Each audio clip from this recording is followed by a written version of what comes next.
live from Fran Rish Stadium. It's a crosstown clash. It's the Atomic Bowl. It's the Richland Bombers and the Hanford Falcons. Good evening, and thanks so much for joining us tonight. Alongside Brian Levitan, I'm Rob Jesselson. Well, Brian, tonight's bragging rights are on the line with two teams from the city of Richland. Yeah, it'll be a fun game tonight. Of course, it'll be a big test for the Hanford Falcons. The Richland Bombers, one of the best teams in all of 4A, but both these teams do some things really well in the Mid-Columbia Conference. Hanford is the #1 passing team. They're having a record-breaking year throwing the football around. Richland, not very bad either. The Bombers, though, also boast the best passing defense, and that'll be a great battle here in this chilly weather. It'll be interesting to see how the passing game goes for the Falcons. Well, we'll get to see two of the MCC's premier passers, starting with Hanford sophomore quarterback Garrett Horner. Garrett Horner, only a sophomore. That's pretty remarkable, and throwing the football around very well, uses a lot of different receivers.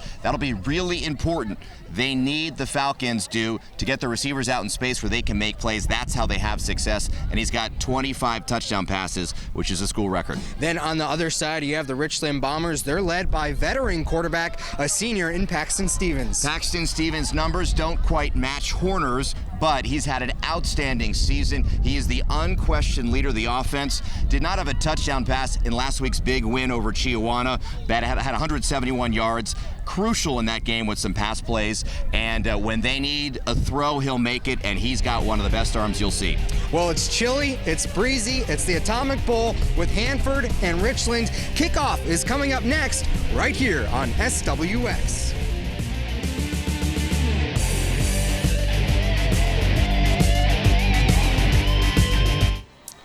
Back here at Fran Rish Stadium, the Hanford faithful are ready to go as both teams take the field for the first time tonight.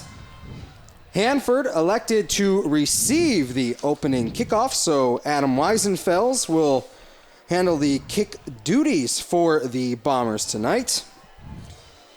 And tonight's opening kickoff is brought to you by Holiday Inn Express in Richland.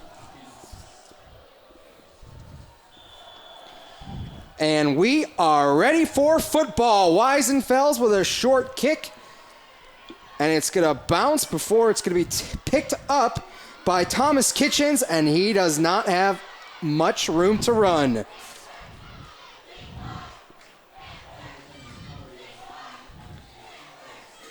Impact players for the Hanford offense as they get onto the field for the first time. Quarterback Garrett Horner. Dresden O'Dowell will come in at running back, and receiver Joe Gochi. Joe Gochi will be a big factor. Last time he was on SWX was shut down by Southridge, and he's one of the best receivers in the MCC. If he struggles tonight, it'll be a long night for the Falcons. 1st and 10 from the 17. Horner out of the gun, looks to his left, and that pass is deflected, and it's going to be incomplete. Give credit to Adam Weisenfels getting a paw on that pass. Impact players for the Richland defense, Brigham Whitby, interior defensive lineman, along with Dante Powell. And number 7, we just mentioned him, Adam Weisenfels. I believe that might have been Kyle Kirby who got his mitts on that one there, but Weisenfels is certainly someone to watch out for in the secondary. So the give is to Jared Devine on 2nd and long, and he's going to pick up about 5. Interesting there. Dresden O'Dowell had filled in nicely there mid-season, come on as the starting running back for the Falcons. Now they're going with Jared Devine mostly at running back, but O'Dowell be worked in there too, kind of a two-pronged attack, and they really like what O'Dowell's brought to them defensively here later on in the season. So Hanford facing 3rd and 5 on their opening drive. Horner looks to pass, and he's going to have his pass incomplete. Josh Mendoza. Give credit for the coverage. Nice play there by a man who had a huge game last week. Yeah, he had the game of his life and helped the Richland Bombers knock off the Chiawana Riverhawks at Edgar Brown Stadium. It was the number 2 and 4 teams in the state. And the Bombers and Riverhawks tied for first in the MCC, and that essentially gave Richland the MCC title over its arch rival. And almost the second time Bombers had an interception on that series, by the way. Garrett Werner takes the snap, gets off a good punt, and Gavin Brasker will get hit immediately. That was Taylor Neal's with the tackle. And we see Gavin Brasker once again in a situation where it looks like he's going to call a fair catch, doesn't, and gets hit as soon as he touches the ball. He's just one of these kids who's fearless, and they've got a lot of fearless players on offense who've had some great years. They sure do. Paxton Stevens at quarterback, Ben Stanfield, Parker McCary at running back. We just heard before the game he will not be playing. He's out with a concussion, and receiver Alex Chapman. So 1st and 10. Richland from their own 47 as Paxton Stevens gets his offense going for the first time tonight. And he's going to pitch it back to Ben Stanfield off the left side. He gets to the edge, and that's going to be a solid pickup on first down, on first play of the game for the Bombers. Not sure where they're going to mark him out there. Not quite to the first down marker, but another great run there from Stanfield. It's been great this season. Impact players for the Hanford defense, Connor Milliken, Brock Wellsfree, and Mateo Valadez. Got some young players on this Falcons defense, and Milliken being one of them. Be around for a while. 2nd and 2. Give again is to Stanfield, and he's got running room. Nice run there up the middle by Benny Stanfield, his 2nd carry of the night. It's good enough for a first down. This Richland football team was real pass heavy first half of the season. And I just know they went back into their playbook and said, if we want to do what we want to do, which is go deep into November, we've got to be more balanced. We've got some great running backs, and they've really worked McCary and Stanfield into the game plan, and with great success. Carry goes again to Stanfield, and he is close to another first down. Give him 8 on that run. Richland coming out and giving the ball to number 34. And that's a big misnomer, by the way, because they run a spread-style offense.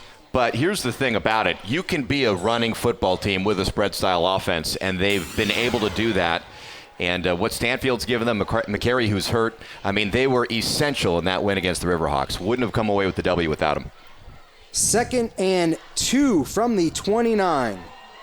And we are going to have our first penalty of the night. Head referee Jim Kloss with the call.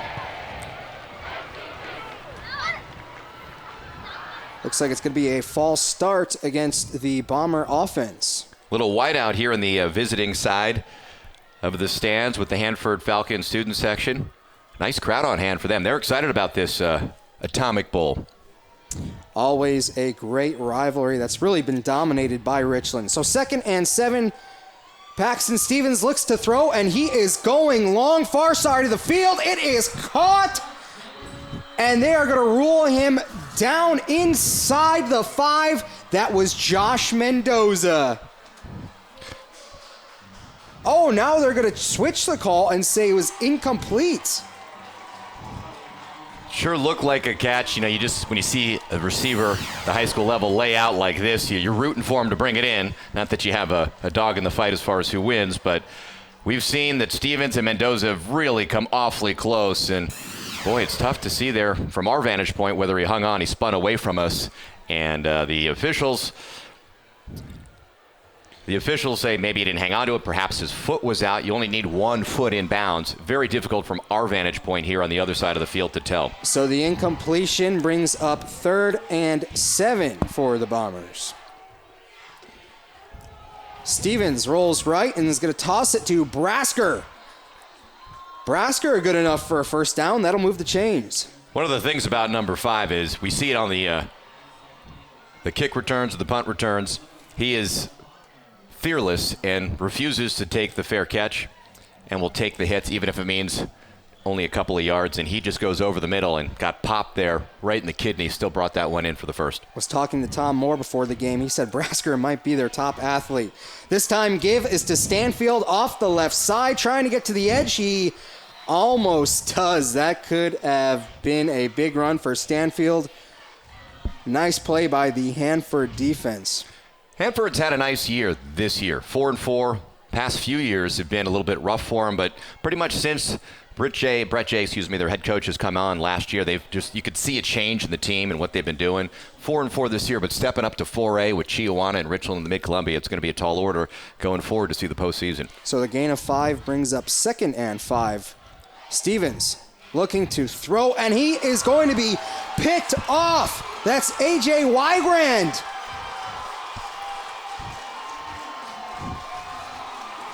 What a play by AJ Wiegand. A huge turnover. Stops a Richland drive. And I think that was just a case of Paxton Stevens having an itchy trigger finger. He didn't really make much of an effort to look off the defense, and he threw that to one of his receivers with 3 white jerseys around, and it's kind of a law of attrition. Eventually, those things are going to catch up with you, and that's one thing you can say with Stevens is he can be a little bit too aggressive sometimes. So this time the give is to Jared Devine, and he is brought down hard by Brigham Whitby, and we're going to get a late flag. Yeah, that's going to be a, what do they call that? Not a spiking, but a spearing. That was more of like a wrestling move there. The suplex, I think they call it. Either way, it was violent. For Paxton Stevens, if you're going to make a mistake, though, the one good thing to do, as we see there, the unnecessary roughness, unsportsmanlike. But if you're going to make a mistake, make it deep in the other team's end. You hate to give up the points when you're pretty much within 20 yards, but it functions like a punt. So one play after throwing an interception, the Richland Bomber defense penalized for an unsportsmanlike conduct penalty. Means it'll be 1st and 10 from the 46 for Hanford. Horner out of the gun has 3 receivers to his right, 1 to his left. And he is going to look deep, and that is going to be picked off. That was Alex Chapman with the interception.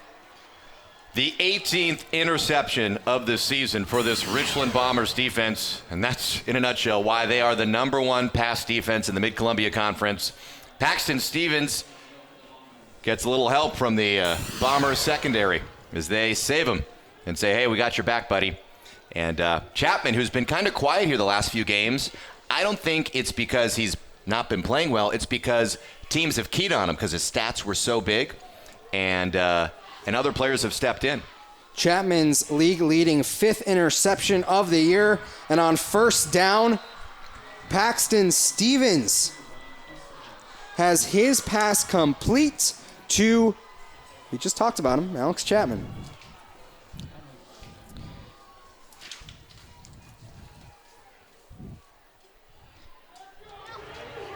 And that play is good enough for a 1st down. We have a penalty marker as well. Looks like it's going to be a sideline warning against the Bombers.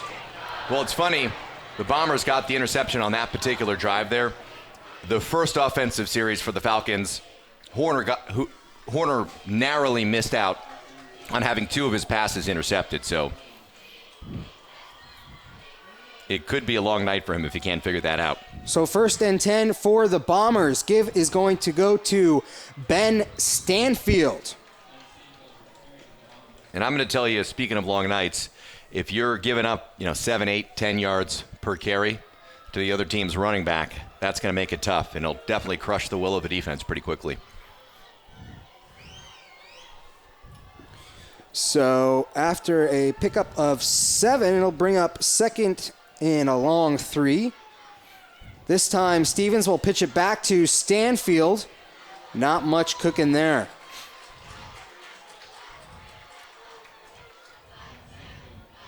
Still very close to the first. So we've seen a lot of Ben Stanfield in this opening quarter. And as a reminder, Parker McCary, the junior running back for the Bombers, ruled out with a concussion. So we're going to see a lot of number 34 tonight. It's funny coming into this game how even they are with their rushing stats, but that will change tonight with McCary out. Stanfield came in with 575 rushing yards, while McCary had 573. Crazy, huh? Unbelievable. Definitely a balanced attack for the Bombers.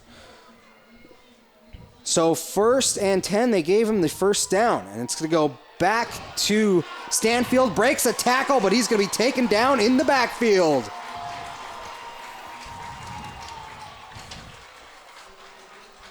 Great penetration there by Mateo Valadez, Dimitri Fonte, among others. First on the scene. Dresden O'Dowell, who's been moved over to defense primarily. We talked about that earlier. Might see O'Dowell carry the ball a time or two tonight as well. So that brings up 2nd and long. Stevens looking to throw, and he slings it out to Weisenfels. Nice play on the outside there. Weisenfels is going to be close to a first down. Adam Weisenfels has grown up before our very eyes this season. Of course, his father, Bob Weisenfels, is one of the assistant coaches, and some folks out there might not know this, but Bob Weisenfels was a member of the U.S. bobsled team in the early 90s. So kind of cool, the 6 degrees of athletic separation here, watching high school football on SWX. So Adams ruled a yard short of the marker. Stevens, this time looking deep. He's got a man, and he overthrows him just a tad. That was Mendoza, who he was looking for. We do have a flag on the play, though.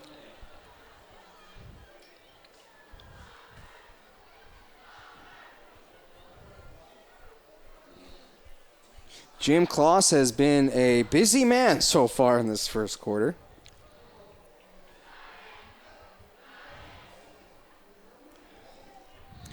And this penalty is going to go against the Hanford Falcons defense. And that'll give the Bombers an automatic first down.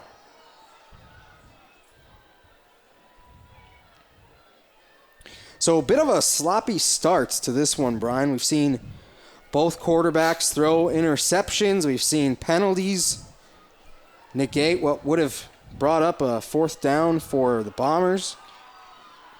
Part of that could be attributed to how cool it is tonight. That can sometimes affect grip on the football for high school quarterbacks. Might have something to do with perhaps the throws not quite getting to where they want them to be. Well, and it's week 9. It's obviously a big rivalry. Both of these teams call the city of Richland home. Hanford has nothing to lose tonight, and I like some of their aggressive play calls, particularly on defense, just to go after it. Stevens looks and hooks up with Gavin Brasker. Touchdown, Richland. Beautifully executed play action there. That time around, Stevens sold the fake, looking off the defense with the play action, looking away, and then he threw a dart over the middle, and it hit Brasker right in the middle of his chest. And the defender on that play had no chance. Totally deked and beaten badly was Joey Montoya. So Stevens fires a fastball to Brasker, and he zips into the end zone, giving the Bombers their first lead of the night. Weisenfels tacks on the extra point, and just like that, the Bombers take a 7-0 lead. We will take a break. Bombers, go ahead. You're watching high school football on SWX.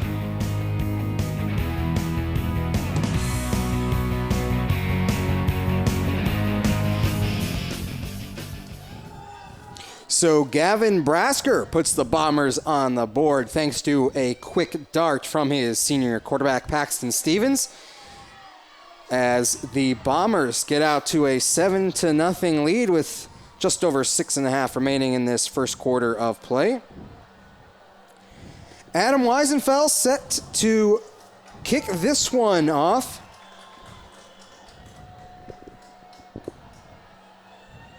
And we are ready to play football once again. This ball is going to be taken about the 20, and he's going to be taken down at the 25-yard line. That was Samples,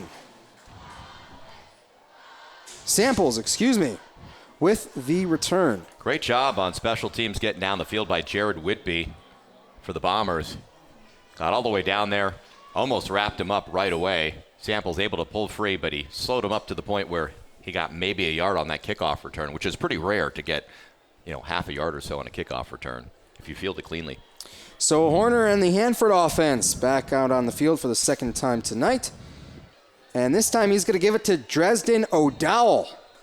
And O'Dowell's going to pick up about 3 on first down. O'Dowell's really good in between the tackles and somebody that they can definitely build around. heading into next season. He's 5'9", 220 pounds.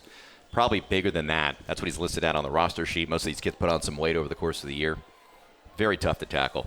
This time Horner looks to throw, and he's going to try to go out to O'Dowell. Puts just a little too much on it. That'll bring up 3rd down. Here's why I think Horner's going to struggle tonight, because their bread and butter is those quick out passes. And I haven't seen a team sideline to sideline play defense better than the Bombers in a while. Not just this season, but in a while. And that is just not something they're going to give away. They really shut that down for Chiawana, and that's how Chiawana likes to throw the football. So that quickly brings up 3rd and long. Horner looking right, and he's going to be brought down. Sacked by Jax Lee. They got some mean boys up front there. Just some really mean cats. I mean, you look at Jax Lee. Another one is Jacob Stanfield, Braden Powell, and, of course, their ringleader, Brigham Whitby. That defensive line for the Bombers, I certainly thought coming into this season, losing Lakota Wills, they'd have some pretty big shoes to fill, and man alive, they've just reloaded with some talented guys up front. Well, we saw how well they played last week going up against a great offensive line for the Chiawana Riverhawks, one of the best running backs in the state, and Andrew Vargas. Vargas still ran for 170 yards, so we're going to have a flag before this play can get started. But with the season he's been having, 170 yards, holding him to that amount is pretty good. Oh, yeah. I mean, it's one of these things where that defensive line, I thought, stepped up. I mean, you're just going to get gashed here or there because they come at you over and over again. But for the most part, they did the best anyone's done this season, keeping Vargas in front of him. So Garrett Werner, after the delay of game penalty, gets his punt off, and Gavin Brasker will let this one bounce before, of course, catching it at the 44-yard line just before taking a shot. And you see our SWX Prize Patrol over there manning the Richland sidelines right now. That's Morgan Ashley and Mackenzie Maynard giving out some great stuff. We've got foam fingers, rubber footballs, other great prizes that they're giving out tonight. Check out the Richland cheer squad. Those cheerleaders are tough. It is cold out there. They're bundled up, and they're still waving those pom-poms, getting the fans excited. A lot of components to making Friday night football what it is, and it's not just the two teams on the field. This time, Give is going to go to Stanfield up the middle. It's going to pick up about 5. You know, when I look at this Richland team, you'll notice there's more than one Stanfield, several Whitbys over the years, 4 or 5 if I'm not mistaken. I think one of the things that Coach Neidhold and his staff do better than anybody is they recruit the family tree up and down the tree, you know. If there's one kid that's got brothers and he's a good football player, they get those brothers out there playing grid kids or whatever, and a few years later, they're great football players too. Stanfield again with the carry. He is going to be bottled up about a yard short of the first down. Well, we know with Coach Neidhold, 4th down wasn't meant for punting.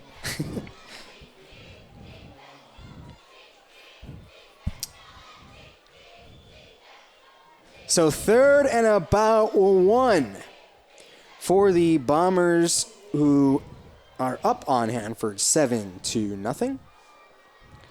Stevens out of the gun has all of his weapons to his right, and he is going to give it to Stanfield, who's going to go to the left, and he's got running room. He has pay dirt.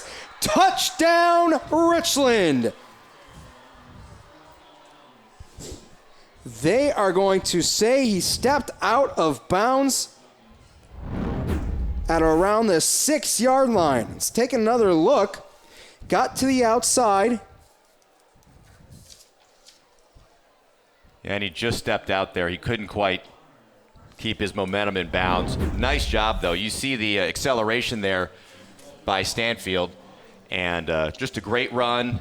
Was able to turn it upfield. Got one block to set him free. A 28-yard run for Stanfield. Stevens with two backs in the backfield is going to throw. And his pass is complete in the end zone to Josh Mendoza. Touchdown, Richland. Just get the feeling this Richland offense can't be stopped right now. And it's going to be an awfully difficult task for Hanford if the cold weather doesn't slow down the passing attack for the Bombers, which it doesn't look like it's going to do because they're running the football at will too. So Stevens with his second touchdown pass of the night. Weisenfels gives the Bombers a 14-point lead. Really love what they have done with their offense as this season has evolved, Rob. They have just made a concerted effort to say, hey, what is going to make us the most dangerous team at the end of the season? And they've incorporated the run. And they had a solid running game last year, but I think better than I've ever seen them do it. And they've got two terrific backs that I think on any other team would have well over 1,000 yards. And the thing about, as you see the pass there over to Mendoza, who of course has stepped up to do such a great job, is that running game is setting up the passing game. And so on a foundational level, I just think the offense is so much more solid than it was at times last year or even at the earlier part of this season. Well, you talk about how the running game has set up the passing game on both of Stevens' touchdown passes tonight. It was play action. Faked the handoff, pulled it back, and found a receiver for a touchdown. And you talk about how the running game sets up the pass, and if you're Hanford, you really have to key in, and you got to stop that run before you can start worrying about the pass. And right now, the Bombers are taking advantage of it. So with 3:19 remaining in the first quarter, Adam Weisenfels will kick this one off. It's going to be a low drive that is going to be taken at the 30. Not much room to run. Keegan Smith with the return. Wasn't much of one. Second time on a kickoff, the Falcons have gotten basically no return. And that's got to be disappointing. The low kick caught him off guard.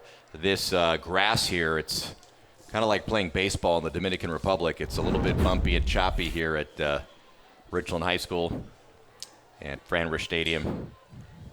First and 10, passes to Jared Devine, breaks a tackle, gets off to the right side. Nice play there for the junior running back who came out of the backfield for that reception.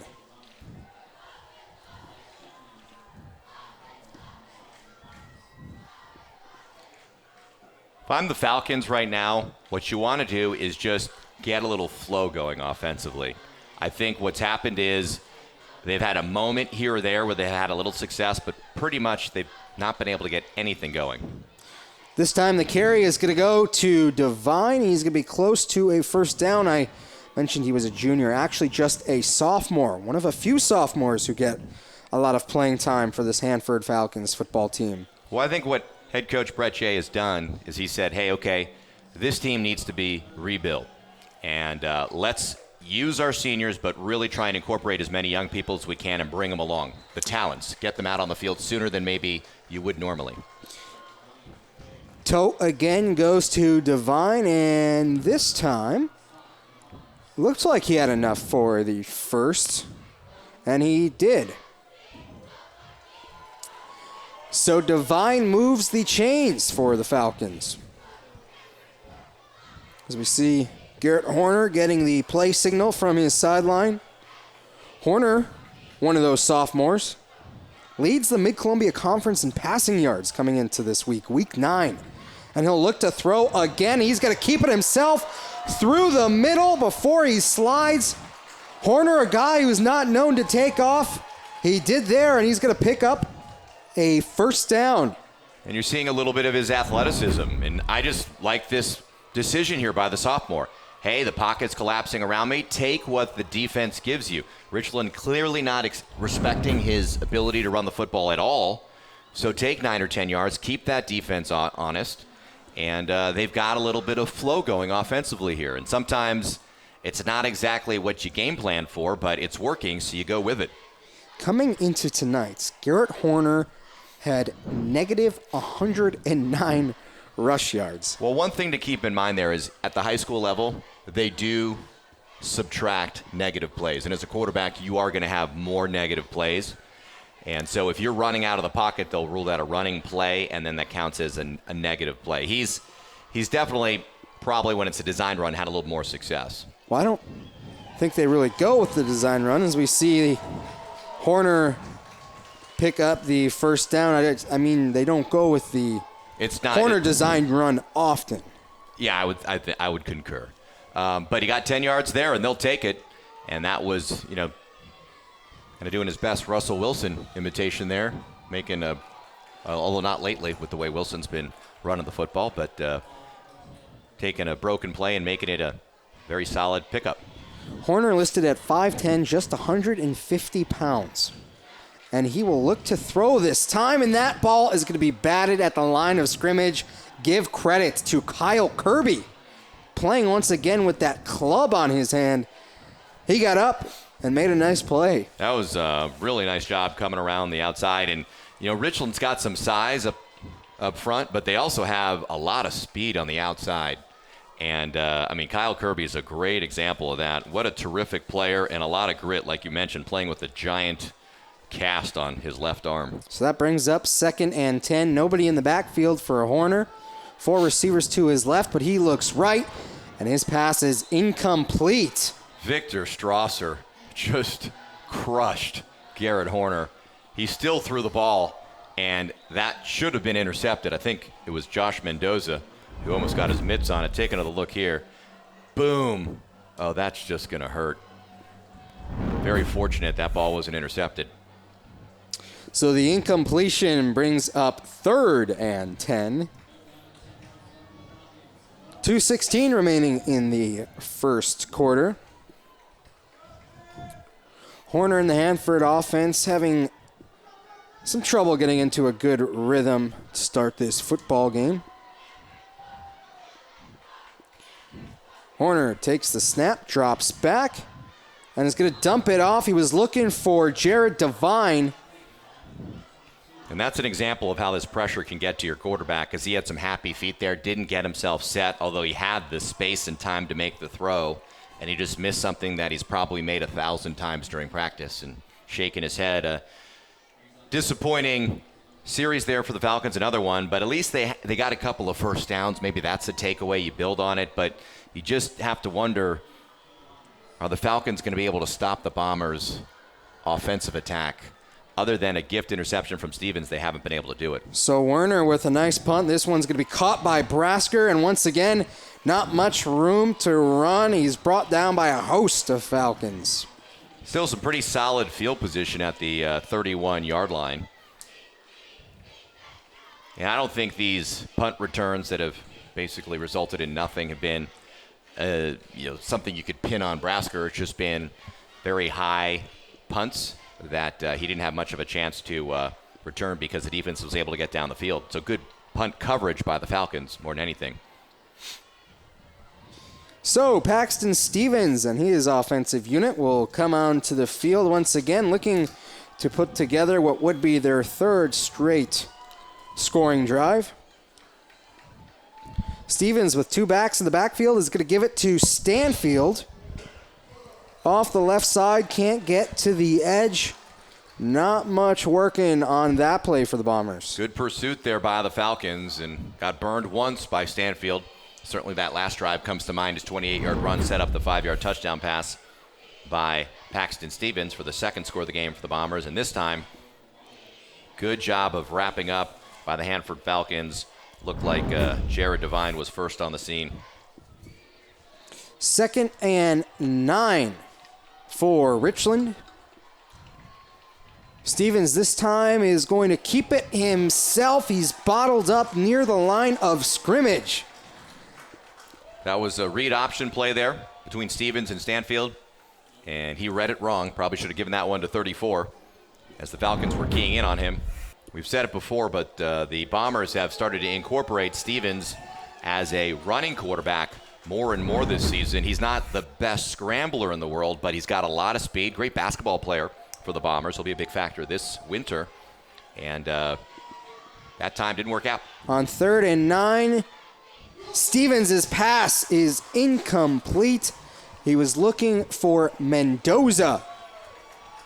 And that's one Mendoza normally catches. Nice job of hitting him just as he was about to catch the football there by the Falcons secondary. I believe that was number 10. Not 100% sure. Desmond Samples. And Samples, one of the return men on this Richland punt. Mendoza gets off a nice one, and Samples is going to make the fair catch. So less than a minute to go here in quarter number 1. Hanford defense comes up with a big stop. And they needed that. I think that's almost more important than the offense having a lot of success or getting some points on the board. Their defense needs to feel like they can contain Richland's offense, because other than that first series where Stevens made the ill-advised pass over the middle into triple coverage, it didn't look like they had much in the way of any sort of counter, and they showed it there. 1st and 10. Horner is going to scramble to his left, and he'll let it fly. It's going to be incomplete. There is a flag down in the backfield. That's got to be a hold. I had to tell you, I mean, it's every single time he drops back to throw, you're wondering, I thought a couple times with their bat of the pass down that it might get picked off in the air because they've been little floater passes, and he's running for his life there, just trying to get rid of it before he gets sacked.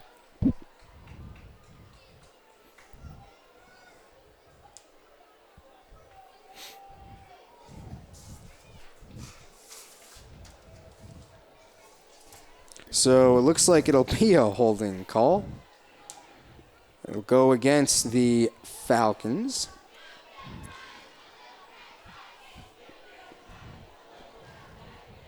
So Hanford, needing to get something going, finds themselves going backwards on this drive. Brings up 1st and 26.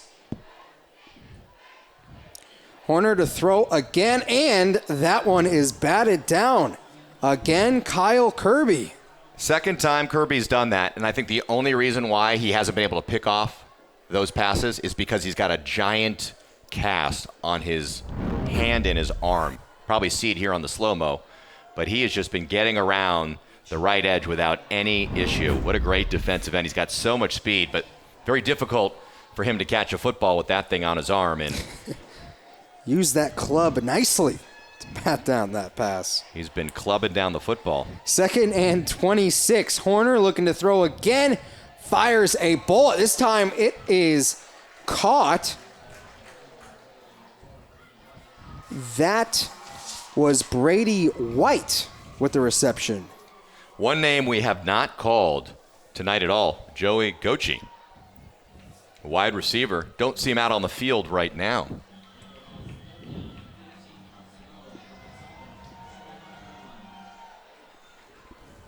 So Horner, 3rd and 15. Looks to throw once again. Flag comes in, and he finds White. They're going to rule it a catch, but it's going to be a penalty that is going to go against Hanford.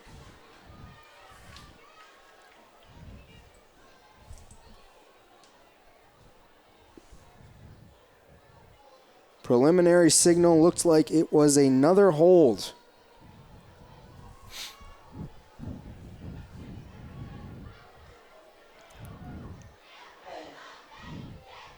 That's exactly what it was. So the second holding penalty against Hanford this drive negates what would have been a play that was good enough for a first down. As a result, it'll bring up 3rd and long. 3rd and 29 to be exact. You see Horner there discussing things over with his fellow sophomore. Devine, he'll give it to him. The draw play up the middle. It's a nice chunky yardage, but it's not nearly enough for the first down. So Hanford will face 4th and long.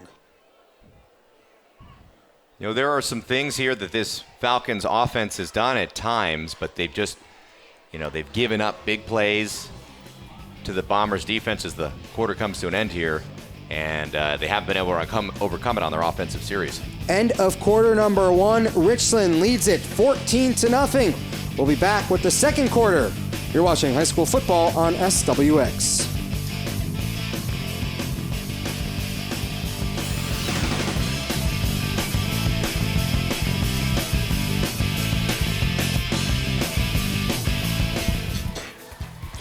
Back here at Fran Rish Stadium, the Richland student section having a great time, especially with their team up 14-0 here at the start of the second quarter. Before we went to break, it was Hanford who came up well short of a first down. So Garrett Werner will punt this football off to Gavin Brasker. He'll make the catch at about the 37. Is going to run to his right, breaks a tackle, trying to get to the edge, and he does! Brasker down the sideline. It's going to be a foot race. Nobody is going to catch Gavin Brasker. He dives into the end zone. Touchdown, Richland Bombers. A 60-yard punt return.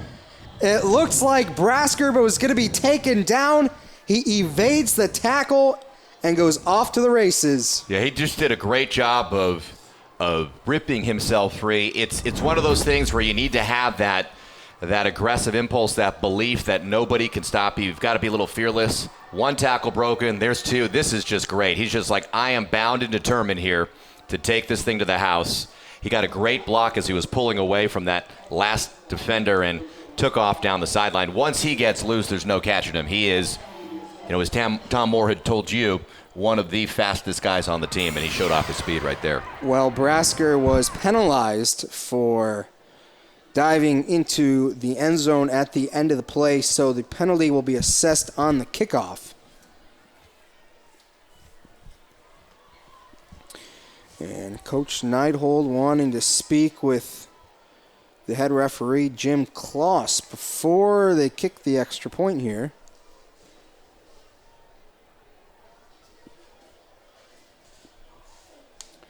But what a play there by Gavin Brasker. He's got great speed, and I think he was just excited to finally have a punt he could potentially take back. That was actually a really nice punt by Werner. Werner's one of the better punters in the Mid-Columbia Conference, and he booted that thing about a mile in the air. They're not exactly 60-yard punts, but they go about 60 yards up, and that gives the defense a lot of chance to cover. Weisenfeld's extra point is good, and just like that, it's a 21-point lead for the Richland Bombers. Richland, a week ago, over at Edgar Brown playing Chiawana, found themselves in a dogfight at this point in the game. This week, they're showing why they're one of the top teams in the entire state of Washington. Question really just is, at this point, how far into the postseason do they go? And part of the fun of it is we know what Chiawana is. We certainly know if Richland and Chiawana meet again in the postseason, it's a coin toss. I mean, that'll be a great football game. But the fun part is we just don't know what those West Side schools are like. Got some questions about, well, what are those teams up in Spokane like? And certainly Camas is one to wonder about. And Richland is I think the last time they won the whole thing was 99 or 2000, if I remember. Coach Neidhold was a member of the 75 state runner-up team, and boy, I got to think this might be about as good a chance as any for them to get back to Tacoma and perhaps bring home the biggest hardware there is. Well, we've seen this Richland team come up with huge wins so far this season. One of those last week against Chiawana, week 1 against Skyline, another top 4A team in the state of Washington, and Kamiakin game as well. Kamiakin, that was a huge game that they won in overtime. With all due respect to the Chiawana game, which was terrific, Kamiakin was pretty exciting too. Take a look at this. I mean, and they just keep on churning out these players. Like, we didn't know who Gavin Brasker was last year. And all of a sudden, he just, as the season wears on, you could just see the confidence, the determination, and incredible foot speed. They've got so many kids here that are just, they're kind of shorter. They're 5'10", maybe 5'11" tops, but they've got some wheels. So Weisenfels with the pooch kick, and it's going to be immediately called down at about the 30-yard line, it looks like. And that's where the Falcons will take over. Yep, it's fielded there and no chance to really return it. That was Wygand who caught the ball and immediately fell to his knee. So 21-0, Richland leads Hanford in the Atomic Bowl early in the second quarter here. We saw Hanford start slowly last week against Pasco, only to see Garrett Horner go on to throw 6 touchdown passes, a school record against the Bulldogs.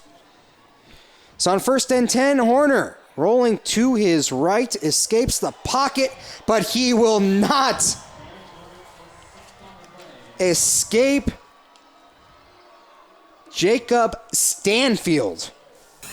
The big man showing some speed on that play. Well, it's Kirby again and Stanfield, too. Both of them doing a great job of shaking off tacklers. Jacob Stanfield, he'll be back next year, by the way, just a junior. 6'1", 220 pounds. And like I said, they're big, and they've got a lot of speed. They're not too big.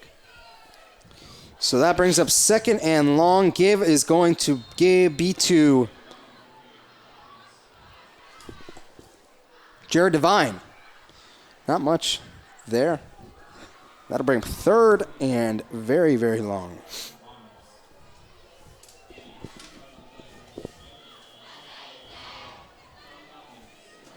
And if you're Coach Brett J., I'm sure you're telling Horner on that last play, you got to get that ball out of your hand. But this time he's looking for Devine and just overthrows him. And once again, that'll bring up 4th down as the Hanford punting unit comes back out onto the field. And that's a play right there where Horner's got to be a little bit beside himself, because if he places that where he's supposed to, there's nobody there to stop Jared Devine. He was wide open, and he just missed him, and that would have been one of those down-the-sideline touchdown plays where they could have gotten a dirty 6 points, so to speak. So Gavin Brasker will get another chance to return a punt.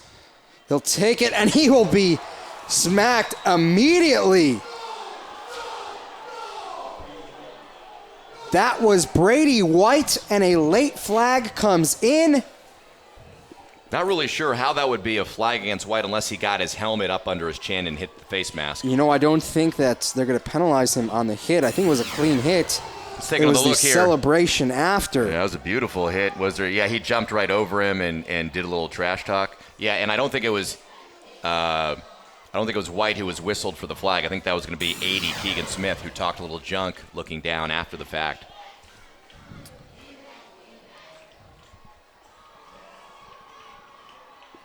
So let's see if we can hear who this one is going to go against. It's an unsportsmanlike penalty. It's going to go against the Falcons.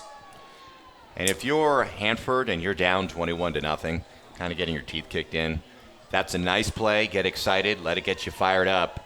But to get that penalty, that just speaks to, I'm sure, what Coach Jay knows he's got to work with here. He's got some young players who want to just see what they're made of against the best that the Mid-Columbia Conference has to offer. And they get a little bit too excited. Instead of channeling that into their next offensive series, they talk a little smack and they lose their composure a little bit, and they end up hurting the team. They give 15 yards to an offense that you can't afford to give 15 yards to. Well, you're absolutely right. Now Richland, after the penalty, takes over at the Hanford 32-yard line.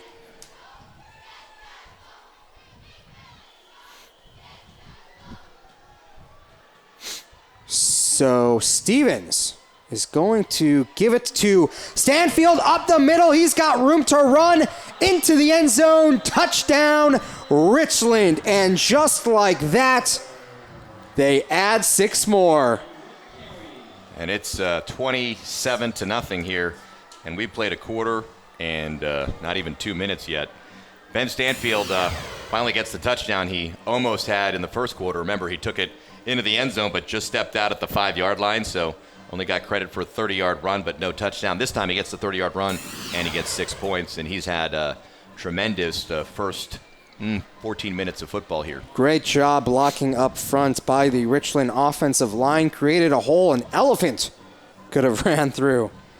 Stanfield, the lucky one, runs through it. 32 yards later, he's in the end zone. Weisenfels tacks on another extra point. Bombers are rolling 28-0. I tell you, all these Bombers have just incredible acceleration. There's, how fast you are at top speed, but I think more important in the football sense of things, it's how quick you accelerate. You can see as soon as he has the hole, he just goes from 0 to 100 miles an hour, just like that, and there's no chance for the defense to touch him, especially much like an Andrew Vargas with Chihuahua. If you don't get him behind the line of scrimmage, well, forget about it, because if he gets a 4 or 5 yard sprint, you're not going to touch him. And maybe the scariest thing about this Richland Bombers offense is they really haven't gotten the ball to their 2 top playmakers yet. Granted, guys like Gavin Brasker and Ben Stanfield are great football players, but when you think Richland, you think Adam Weisenfels, you think Alex Chapman. And well, I think what's happening is Alex Chapman for the first 5 or 6 games just lit the entire conference on fire, and then teams key on him and take him away, and they say, okay, well then we have this kid Adam Weisenfels. Then he explodes. I mean, the game he had against Walla Walla was off the charts, and so then Chihuahua's like, well, we'll take Chapman and Weisenfels away, and then well, what about Josh Mendoza? So it's just and don't forget about Parker McCary or Ben Stanfield. So it's tough because you have so many, cats on this team that can make plays. Parker McCary, Ben Stanfield. We've seen Gavin Brasker have himself quite the first half. Cody Jarmo, yeah, another guy who can make plays. They are just loaded. And when you have a guy like Paxton Stevens, who's as good as he is, makes Richland a scary, scary team. Weisenfels kicks this one off, and it's going to be picked up, and a nice return by Keegan Smith. Smith puts the Hanford Falcons in some solid field position for the first time tonight. Well, 28-0 here, and we're not even a quarter and a half into things. Falcons, I think, just want to try and get something going. They've had some trouble fielding, whether it's kickoffs or punts, and it's impacted their ability to have good returns. Keegan Smith's still able to make a nice return there, but maybe could have had a even better one if he fielded that the way he should have. Credit to Tyler Fishback, maybe saved a touchdown with that tackle.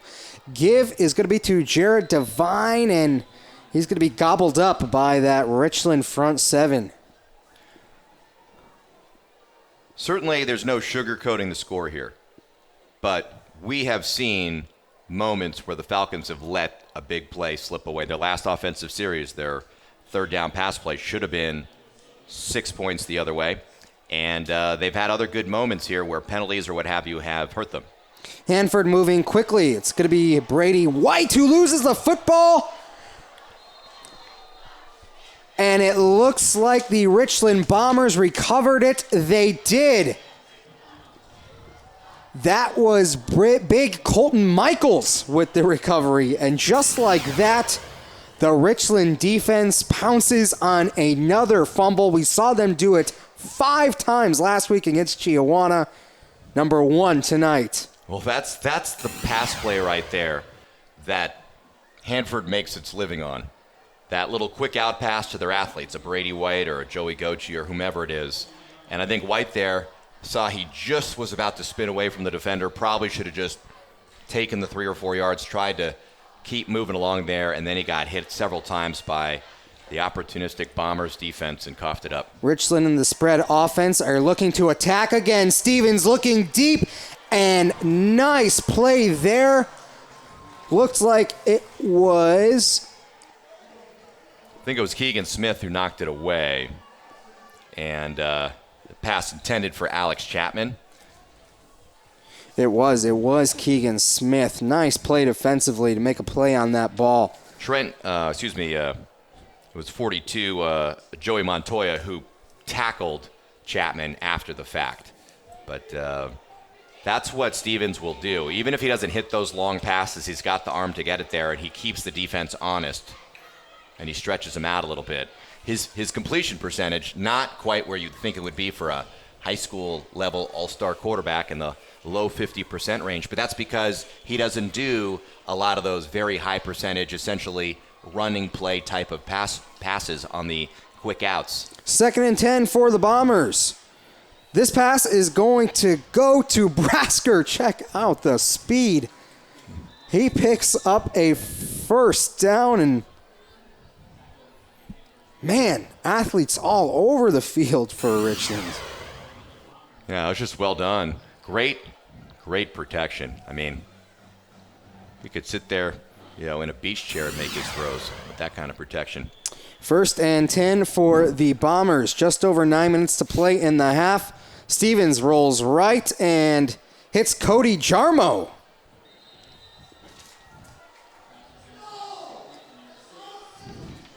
Jarmo is going to be close to a first down. Another one of those weapons that we have seen for Richland. You're right. It's like each week a new weapon emerges. They've got, it's like a stable of horses. Maybe I'll do the racing analogy, kind of like Hendrick Motorsports, where they've got 4 all-star drivers. They've got 5 or 6 or 7 guys who can make plays. And a penalty after the play is going to tack on 15 yards. That's 2 15-yard penalties, I believe, on this particular drive. Or was it the last one that eventually ended up? It's hard to keep track. Well, we saw one on the punt. That's right. That is correct. So that's 2 15-yard penalties here that eventually, technically it was a punt, but it's setting up this offensive series. So Richland officially into the red zone. 1st and 10 from the 11-yard line. Bombers threatening again, already up 28-0. And we're going to get a false start penalty that's going to go against Richland.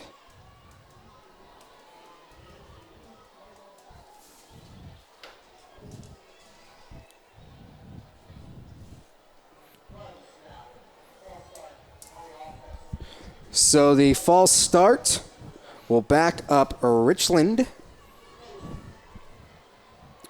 Under 9 to play in the first half here. So the ball is going to be placed at the 16-yard line. 1st and 15 for the Bombers. Stevens, 3 receivers to his left, 1 to his right.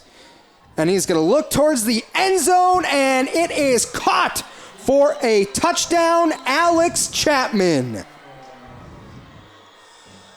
Well, Alex Chapman has been quiet here the last few games offensively, and gets a big touchdown there to make it 34-0. Like to see number 8 back in the swing of things offensively. Of course, had a big overtime touchdown reception against Kamaikin, and that was the difference in that game, along with the extra point from Adam Weisenfels. But he's been pretty quiet offensively until tonight. Also, defensively has an interception tonight against Hanford.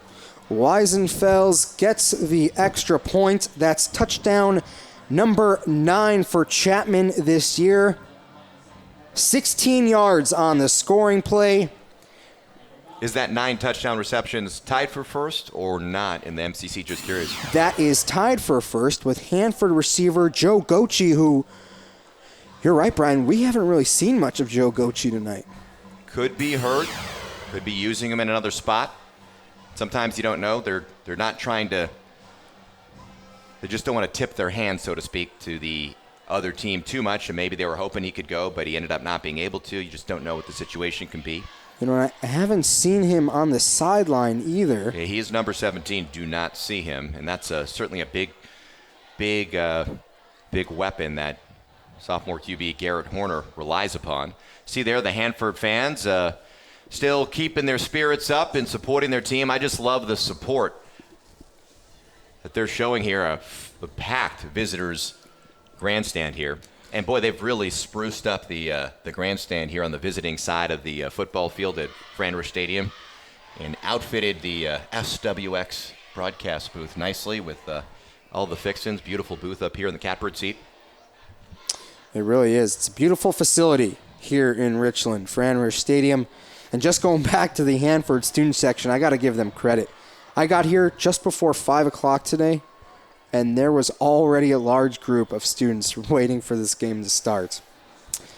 And Adam Weisenfels will resume play, and that ball is going to roll out of bounds before it deflects off of Samples. Actually, I believe that was Dimitri Kennedy Woody.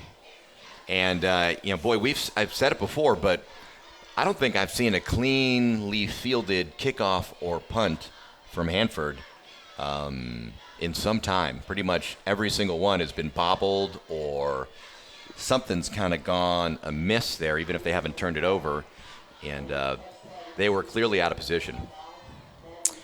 We saw the Richland kickoff team recover what was a huge fumble to start the second half last week against Chiawana. I believe it was Caleb Weber who had issues catching the football, and Richland was able to pounce on it in what was an absolutely fantastic game. Riverhawks had a bad case of fumbleitis last week. So 1st and 10 from their own 7. Horner out of the gun is going to release it immediately to Jared Devine off to the outside before being taken down near the first down marker. That's one way to get out of your own territory. That is exactly the way Hanford likes to throw the football, and it was well executed. This time they had a blocker, and that was completely set up by Thomas Kitchens. It's one of these things where Horner and the receiver get credit for the catch, but that was all Kitchens and the block that he put out there to set him free. Desmond Samples was the one that came out of the backfield, and this time Horner has his pass incomplete. He was looking for Brady White, and Alex Chapman almost had his second interception of the night. It's kind of a reversal of roles there, even though Chapman was on defense, turned into being the receiver, and White had to make the defensive play to prevent the interception. So the incomplete pass will bring up 2nd and 10 for Hanford. And this time, Horner puts a little too much velocity as it zips through the fingertips of his receiver. Incomplete. And that was a dangerous pass that could have been intercepted and taken back to the house for a quick 6, because that was a high pass and it was thrown with a little juice on it. If there was a defender remotely in that area, easy interception, because it sailed for a little while after the fact. So Sample standing to the right of Horner. He'll escape the backfield and he'll catch this one. And it looks like he's going to be at or near the first down marker. That was a great catch by Samples because the throw was low. But now if he's not getting the first there, it's 4th down. What do you do if you're Hanford down 35-0? Maybe just say, heck, go for it. What does it matter? But at the same time, if you don't get it. 4th and 1. Horner is going to give it to Samples, and he's going to get to the edge, and he will pick up the first down. Good determination there by number 10. And the senior showing his moxie, his competitive spirit there. And they've had a nice blend of seniors that they could count on for leadership and for being playmakers, but balancing that with the stars of tomorrow like the Horners, the Millikins, and whomever of the world on this Hanford football team. So they convert on 4th down. Horner looking to throw, and White unable to make the catch. Give credit to Alex Chapman on the coverage. One thing I'm concerned about if I'm Hanford is they just have not been able to really run the football effectively. And I think every team, it's not so much being pass heavy or run heavy. If you're too one-dimensional, that can get dangerous. I think that might have been a big issue for Chiawana last week. Trips to his left. Horner is going to throw it to Samples, and he is brought down immediately. That is big Josh Mendoza making the open field stop. I don't know if I'd call him big, 5'10", 150, but it was big because he looks like a lightning bolt with how fast he is. So I can understand it from that perspective. I mean, he is just so fast. It's just like a big train coming at you. It's like a bullet. So a loss of 5 on that last play brings up 3rd and 15. Horner rolling to his right, and is just going to toss this one out of play. Dante Powell was about to heat him up for a big sack. And speaking of big Dante Powell, he is a very large human being for the Richland Bombers. Powell stands at 6'6", 310 pounds. And to top it all off, he's extremely athletic. In fact, he is a candidate for the Under Armour All-American game. I believe he's already got an offer from WSU. Who knows where he ends up, but when you're that big and then you've got the feet to go with it. So Brasker will return this punt. He'll get just over the 45-yard line. Here's the thing with Brasker. He's just got to ask himself, can he reel that in the playoffs? We'll have to wait and see. We're going to take a break. Bombers up big. You're watching high school football on SWX.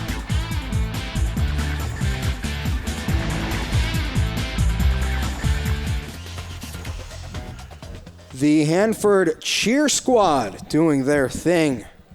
Fortunately for them, their team trails the Richland Bombers 35-0 with under 7 remaining in the first half of play. As you see there, Paxton Stevens and the Richland Bombers offense back on the field, ready to go back to work. Stevens will look to throw once again. It's going to be flushed out of the pocket and will smartly toss it straight into the ground for an incomplete pass. Nothing working there for Stevens. Figured he wouldn't force anything. And I like what he did there, and I think that's the difference between Paxton Stevens this season and perhaps last season. Last season, we might have seen him peel back another 10 yards and just throw something off his back foot a couple of times because his arm's so big, he's hit some big plays that way. But this season, they're like, just throw it away. We've got the running game. We've got a lot of weapons. If it's not there on first down, live to fight another down. I think that's maturity, and it's added to his level of leadership. 2nd and 10 for the Bombers. Stevens will throw a bubble screen to Jarmo. And a nice play there made by Garrett Warner, the open field tackle. Seeing a lot of long locks here on this Hanford football team. That must be kind of a bonding type Long of hair thing. don't care. 3rd and 9. Stevens is going to have his pass broken up by guess who? That's Werner again. Yeah, he's not just an able-bodied punter. He can also mix it up a little bit on defense. So that'll be a 4th down, just like that. And the Bombers will have to kick it away as they're on their side of the field. Well, it looks like Stevens is staying out there. And they do go for it a lot of reason to be confident about their defense. But watch for the pooch punt because Stevens sometimes will do that as well. So 4th and 9. Stevens is going to back up a foot or two, and he will. He will go with the pooch punt.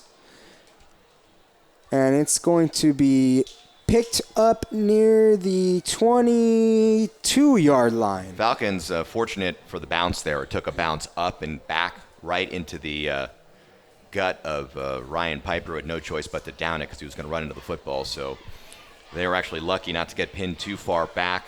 And with 6:09 left, let's just see if you can get some points on the board. I mean, I think that's just what you're doing. I think this team knew it was up against one of the best football teams in the state, and it's an opportunity to measure themselves and just see what they can do successfully. 3 receivers to his right. Horner is going to give the ball to Keegan Smith. Smith's taken out of bounds on his own sideline, gets up and gives Alex Chapman a little push, but I don't think we're going to have a flag on the play. There was a flag thrown. Unless there was a flag thrown. I really like the play call there. The sweep with the receiver coming around, the end around, and taking advantage of Smith's speed. And they haven't had a lot of success with the traditional style running game against the Bombers. So why not do this? And I thought it was a late hit, and that's what it ends up being. So they get an extra 15 yards to boot. And I like Smith got whistled for an unsportsmanlike penalty earlier on a big special teams hit. But he's fiery and not going to let the heavily favored crosstown rivals push him around. He'll get right back up in their face, and sometimes somebody's energy like that will help ignite a team and an offense. Talk about rivals. Both of these teams call Fran Rish Stadium home. This time the give is going to go to Dresden O'Dowell. That's the first run play up the middle that we've seen in a long time. O'Dowell picks up 4. Brought down by Brigham Whitby. As one of many Whitbys to play for the Richland Bombers. Hayden, Zach, Jared as well on special teams. So Hanford not wasting any time. Gave us to O'Dowell again. This time he's going to be wrapped up about 2 yards past the line of scrimmage. That'll bring up 3rd down. That might be the first time, it is the first time Hanford's gotten across midfield.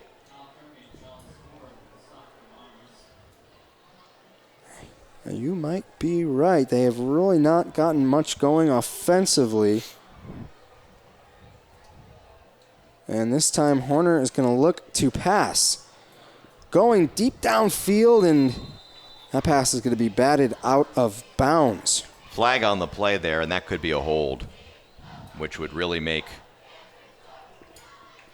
this 4th down difficult. I mean, I would imagine at midfield maybe they try and go for it because they've just been struggling offensively, but shoot, 4th and 10 against this defense, they might just be better out punting it, trying to pin him back. Call is a hold against the Falcons.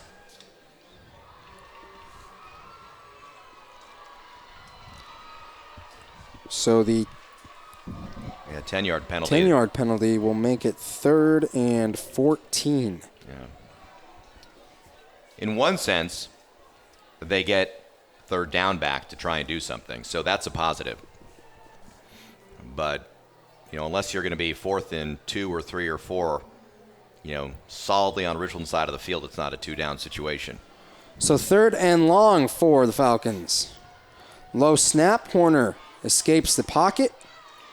And it's going to find Samples, who's going to be about a yard or 2 short of what was the original line of scrimmage. Nice job of just finding a throwing lane by Horner, and he's got to work hard to do that, maybe a little harder than he has been up until this point, because Richland's front line is so tall and so fast. I mean, everybody on this front line is 6 foot or taller, and they've got to get to a place where Horner has an open lane to make the throw.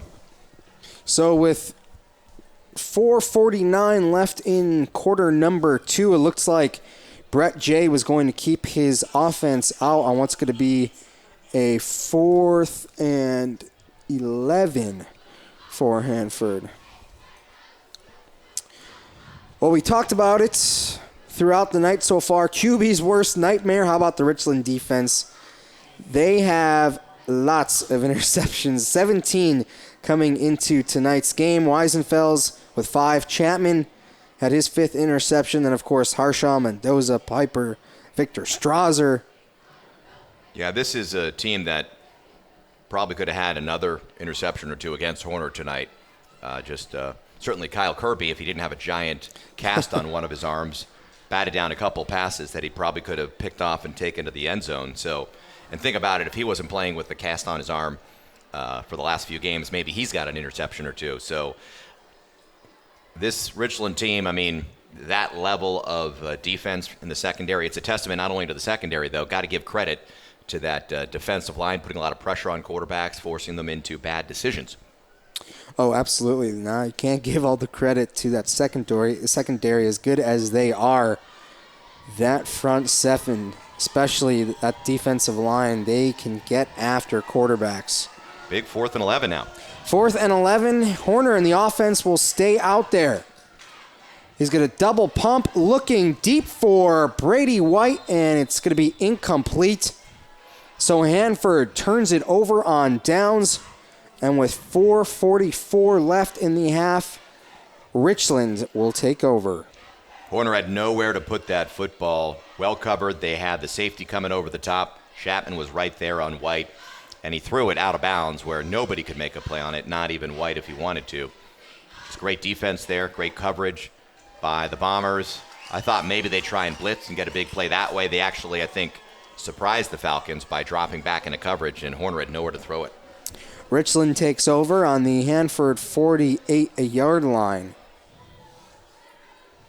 Stevens is going to give it to Stanfield. He lowers a shoulder and gets a couple more. That's nasty running by Benny Stanfield. Well, Stanfield's already over 100 yards for the half. Got a touchdown as well. Getting all the work tonight with Parker McCary hurt. But with them up 35-0 here, got to think if they get another score or two, that we're going to start seeing the reserve units in.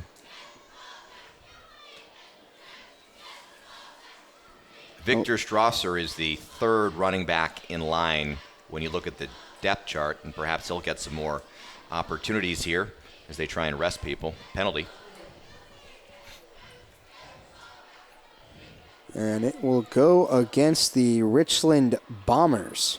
Strasser, a guy who can play defensive end, linebacker as well for the Bombers. He'll come in as a fullback type in that backfield, and he's another scary weapon if they do give him the football. Well, I think Stanfield's a great north-south guy, although he's shown the speed going to the edge, but he's not a scat back type. McCary more so that way, but both of them are kind of similar, and they'll go with one or the other for most of a drive. Give is to Stanfield, and he's going to be driven back near the line of scrimmage. Well, I like how that was Dresden O'Dowd, by the way, and this Hanford team, just because they have a lot of big passing numbers doesn't mean they're a very vanilla-type team in terms of physicality. We've seen it with Keegan Smith, and Dresden O'Dowd's another one at 5'9", 220 pounds. They can be physical, too, and they like to be physical. A.J. Wygand, another one. So they've got some talented kids, and a chunk of those guys are going to be on the Falcons next year, and so that's something for this school to be excited about. 2nd and 14. Stevens going to roll right. Looking to throw and dumps it off to Adam Weisenfels. Weisenfels showing off his speed, trying to get to the outside, and he will. He's going to... Did he get over the goal line? He did! Touchdown, Adam Weisenfels. Snuck it just inside the pylon. What a play there by number 7. Well, what Stevens did here, and he set this up beautifully. He set up Weisenfels. He split 2 defenders. Just a little dart there. Split 2 defenders there, 30 and 42. And then Weisenfels just had a highway there right to the end zone. He had nobody around him and took off. And once he gets moving, like all of these Richland receivers, there's no touching him. Desmond Samples couldn't get enough on him. Weisenfels tacks on the extra point. 44 yards on that pass and catch. 44 yards on the play, 42 points on the scoreboard. Bombers controlling this one. What a play there by Paxton Stevens. Rolled all the way to just about the near sideline. Far sideline, and then just dumps it off to one of his playmakers. Gets a nice block from Josh Mendoza, and Weisenfels was just gone. Well, against Chiawana, none of these Richland receivers got touchdowns, which is almost, hard to believe. It was all the running backs getting the points, and Weisenfels, of course, the week before Chiawana had 31 points in one game against Walla Walla, if you included the extra points he kicks, and so now we've seen all but one of the 6 touchdowns here by Richland tonight, passing touchdowns. And that's got to give, if my math is right, Paxton Stevens 25 touchdowns now, which ties him with none other than Garrett Horner for the lead in the Mid-Columbia Conference. You are correct. So Weisenfels kicks this one off. And it's going to be returned nicely. And we're going to have a little extracurricular activity, it looks like, on the field. That was Dimitri Kennedy Woody with the return. Well, 42-0. Richland has layered the boom. It's felt like an atomic bomb here, I'm sure, for the Falcons in the first half. The Atomic Bowl, what this rivalry is known as. Another great name. I've seen the Gravel Pits, the Atomic Bowl. MCC has some great names for their rivalries. Nice pickup on first down by Hanford.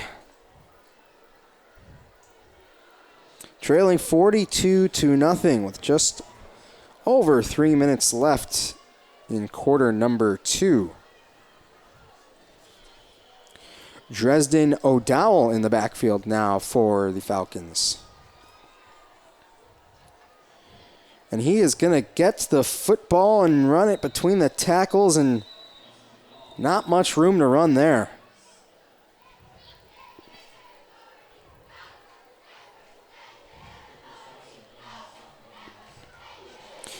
Now, Brian, I'm thinking if you're Coach Brett Jay, you've got your team in a deep hole here in the first half. Looks like Jay is going to take a timeout. I think right now you just got to focus on the positives.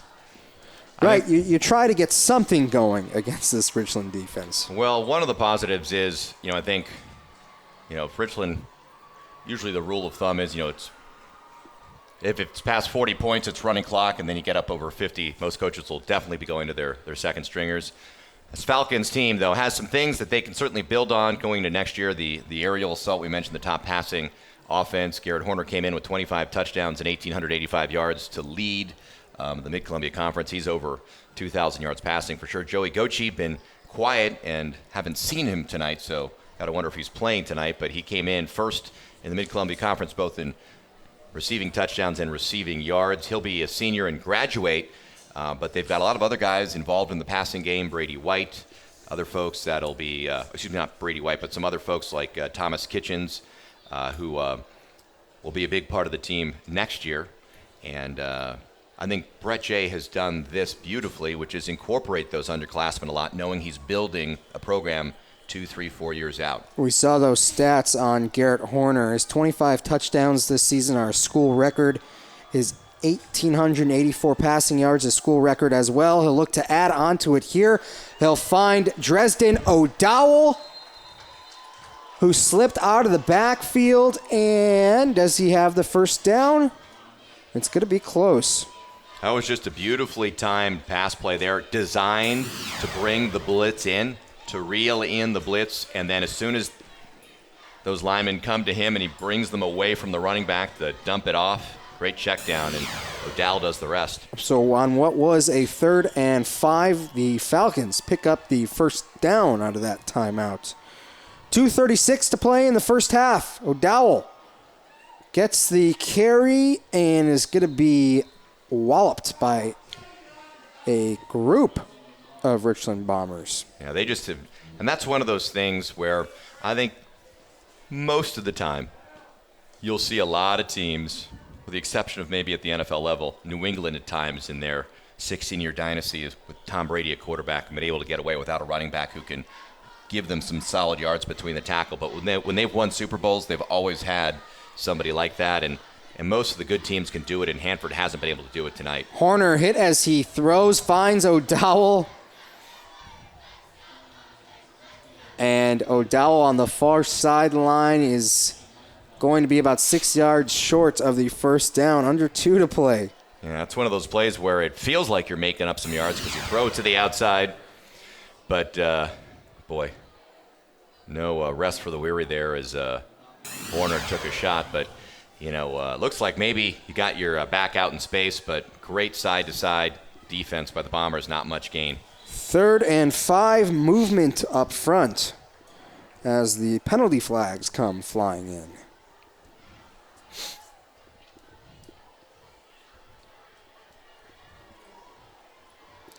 The officials will talk about it.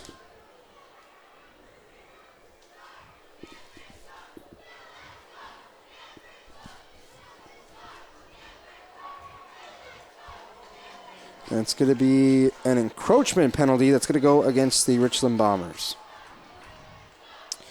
And with the penalty, that will move the chains.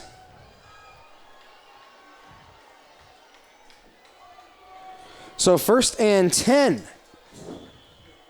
for Hanford at the 49. Horner looking to pass, runs right, and his pass is going to be incomplete. He was looking for O'Dowell. And there is another penalty flag thrown near the line of scrimmage. Looks like it's going to be a holding call. It'll be against Hanford.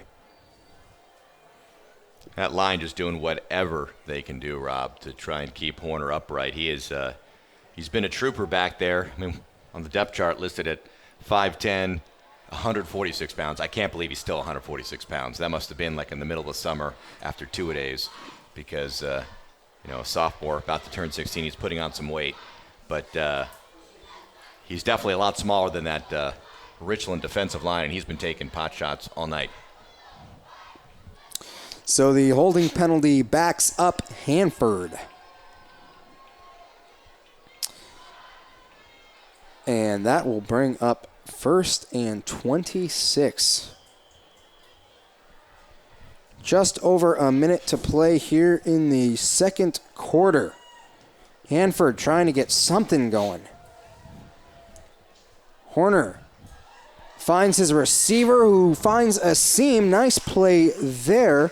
That's Thomas Kitchens with the catch and run. And Kitchens is a really good receiver. They haven't gone to him a ton here tonight, but he's had his moments where he's been a great playmaker, among the league leaders in the Mid-Columbia Conference.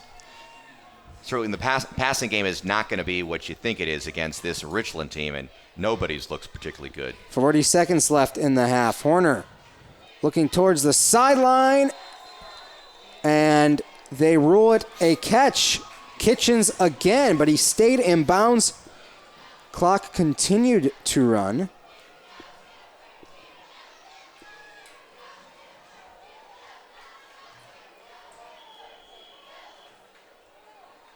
Ball finally set with 20 seconds left. Clock ticking.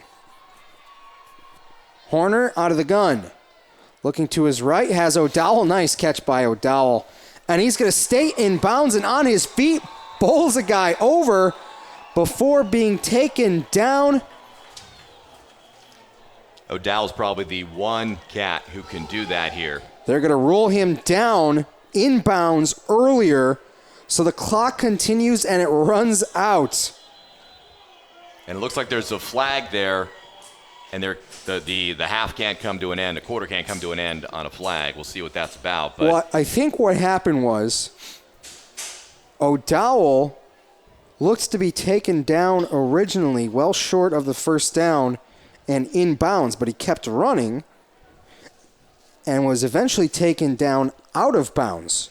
So one official, the one on the sideline, said he was taken down out of bounds and went to stop the clock, while the other official came in later on, said he was down in bounds and made the motion to have the clock continue to run.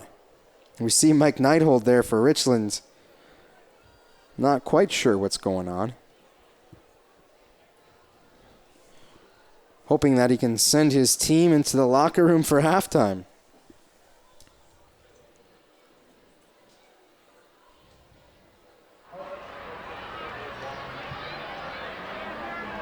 So it looks like it's going to be an unsportsmanlike penalty.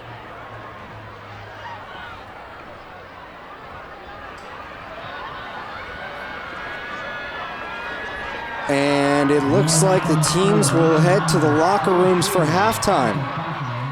All right, that was a little confusing, but here's what you need to know. It's 42-0. 42-0 at the break. Richland well in control of the Atomic Bowl. We will take a break. We'll have the halftime show coming up right here on SWX.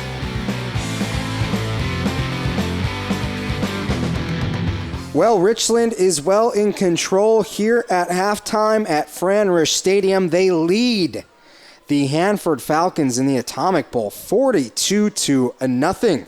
As you see the Richland High drop zone enjoying the halftime festivities. This was a game that's been all Richland really from the start.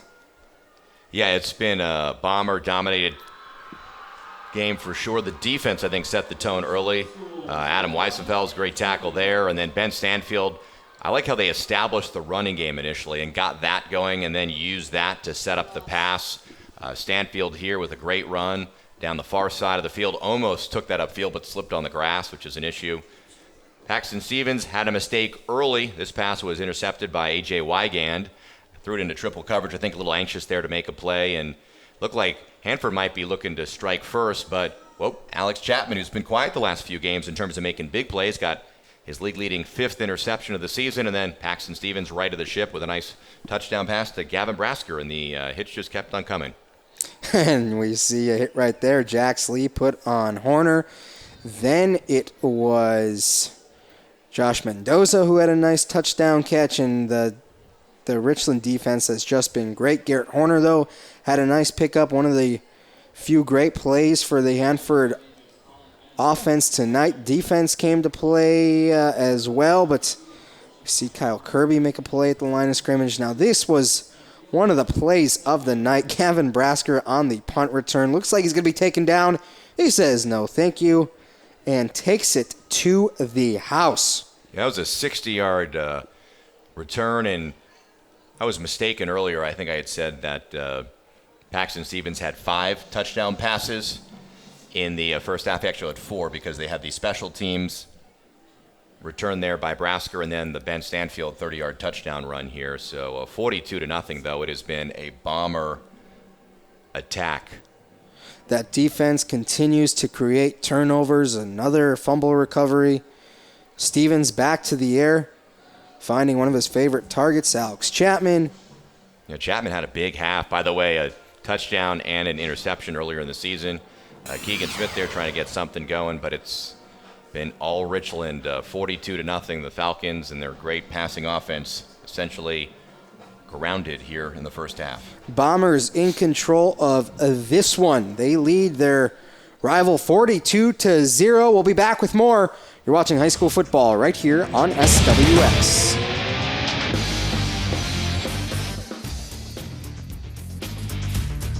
(42-0) Richland Bombers leading the Hanford Falcons with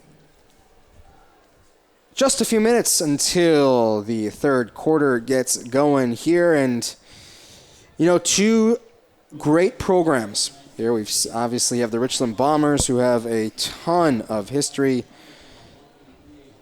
and Hanford as well. Taking a look at some of the Falcon legends. Aaron Neary, a standout offensive lineman who went on to play for the Eagles of Eastern Washington, signed with the Philadelphia Eagles practice squad, hoping to one day make the big team. And went from one Eagles nest to the other. You're right. Been a Bird all of his life. That's right. I've had some other good linemen. Joe Douglas, a little bit after him. I don't know if he's stuck at Eastern Washington, but was a great defensive lineman here for the Falcons a few years back under then head coach Rob Oram. And there you see the Richland Bombers. Perhaps this is another memorable team that will go down in the annals of Richland high school football history. John Myers, of course, one of the great football players in the Bombers tradition. A couple of Rose Bowl wins at UW, 6-year NFL career. And the Confensis brothers, talking about working the family tree, that's something that the Bombers have been doing for years. All 5 played at the University of Hawaii. 2 of them, I believe it was Mark and Kirk, went on to play a little bit in the NFL as well. Got to say, if you're going to have 5 kids, pretty awesome if 5 of them could get football scholarships. I'd say. That's a lot of money in college tuition I'd say. that the Kafensis parents didn't have to pay. I don't know.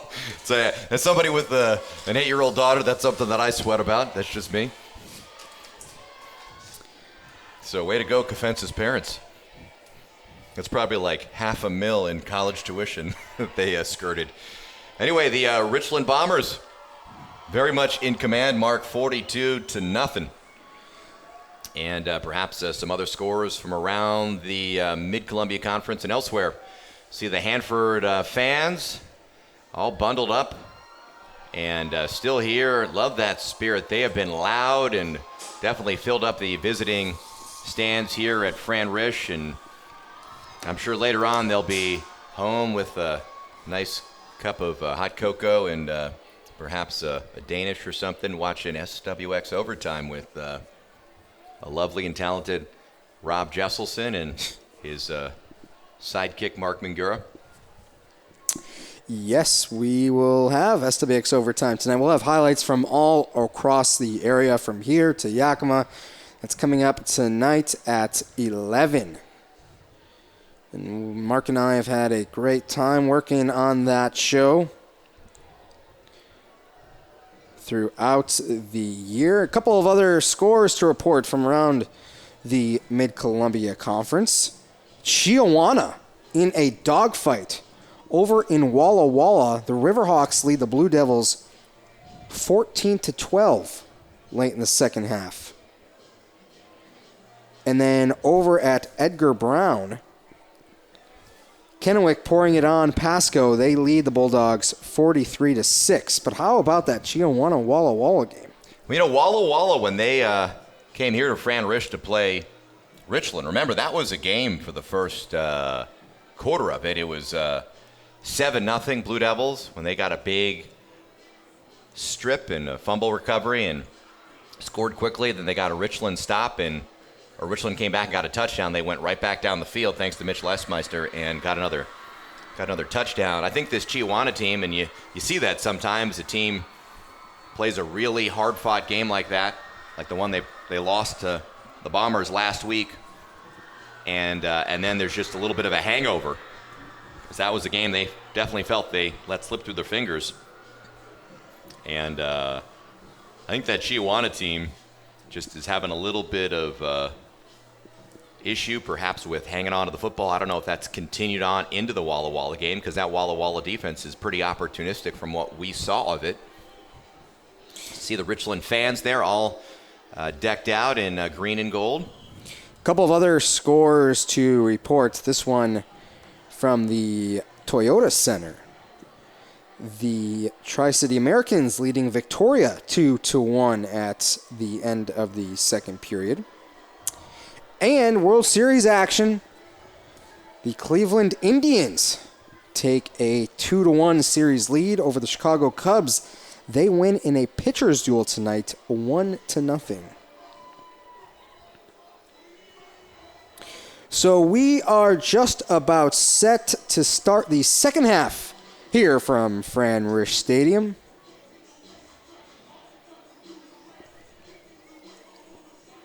And it looks like the penalty at the end of the first half is being assessed on this kickoff.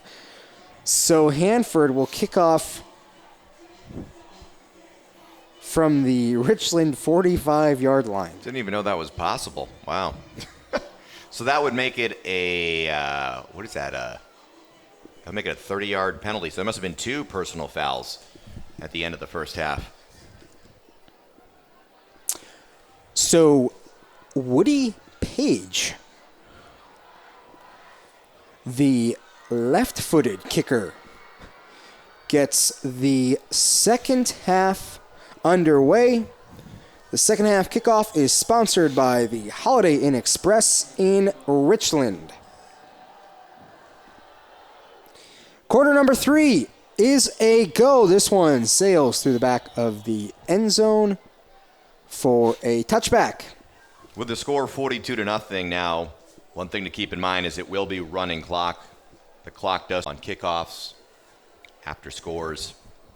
but it will be running clock during the drive, even for out-of-bounds plays, and so that's something to keep in mind. Could make this a little bit of a faster second half.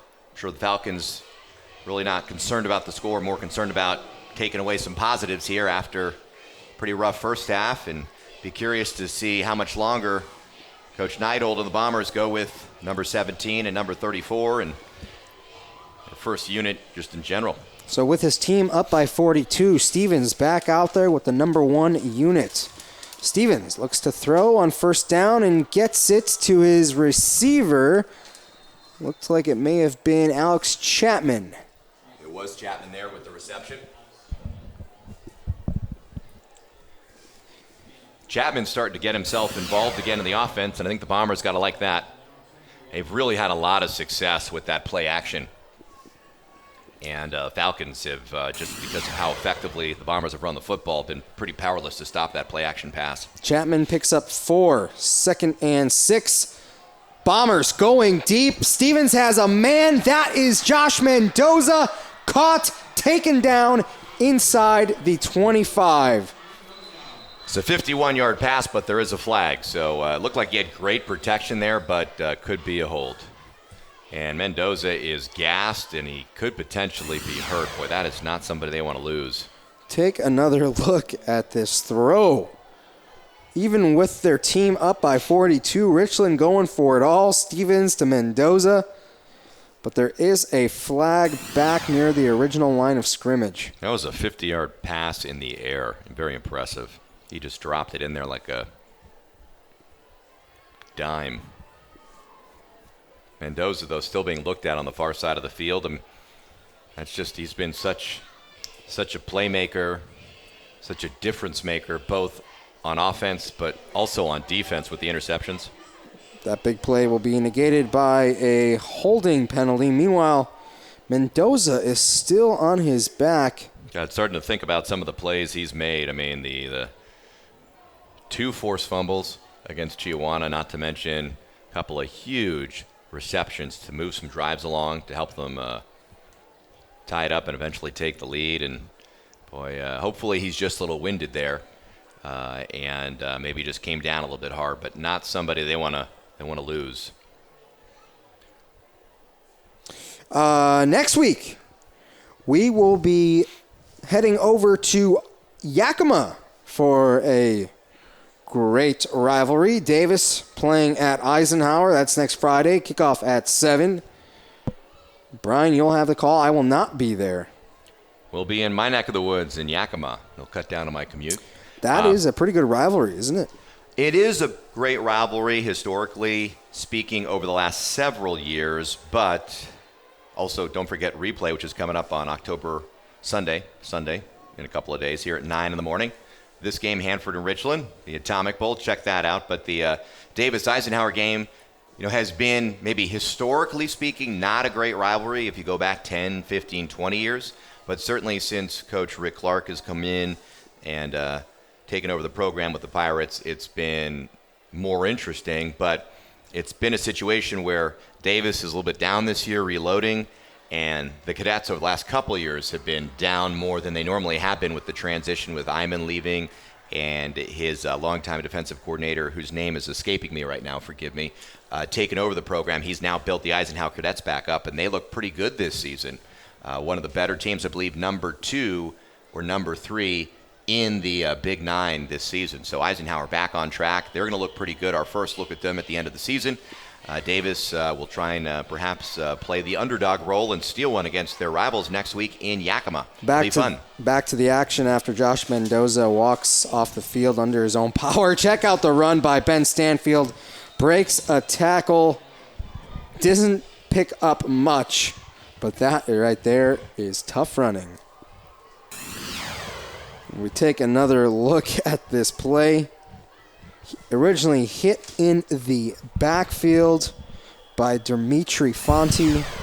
Not able to pick up much, but still playing with a lot of effort.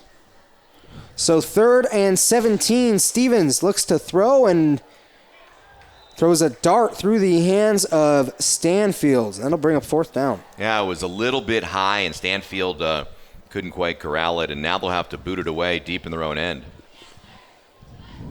The punting unit will come on for the Richland Bombers. Coach Neidholt does like to go for it on fourth, but not when it's 4th and 17. 4th and 17. From your own 15-yard line. And with your team up by 42 points, I'd say it's safe play to give it a kick, especially with the running clock. So Weisenfels handling the punting duties with the injury to Mendoza. A flag comes in late on the play, and the Bombers will down it at the 41-yard line.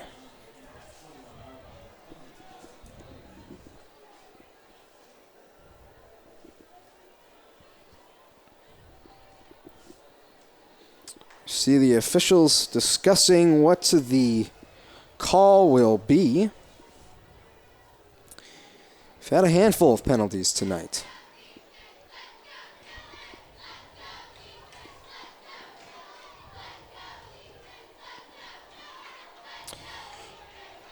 And for those who may not know, this is the final week of regular season play for the Mid-Columbia Conference. That's right. Next week it's crossover play, so that'll be very interesting. And things have changed a little bit. I believe it's at the 4A or 3A level where they are incorporating some West Side teams, so they can.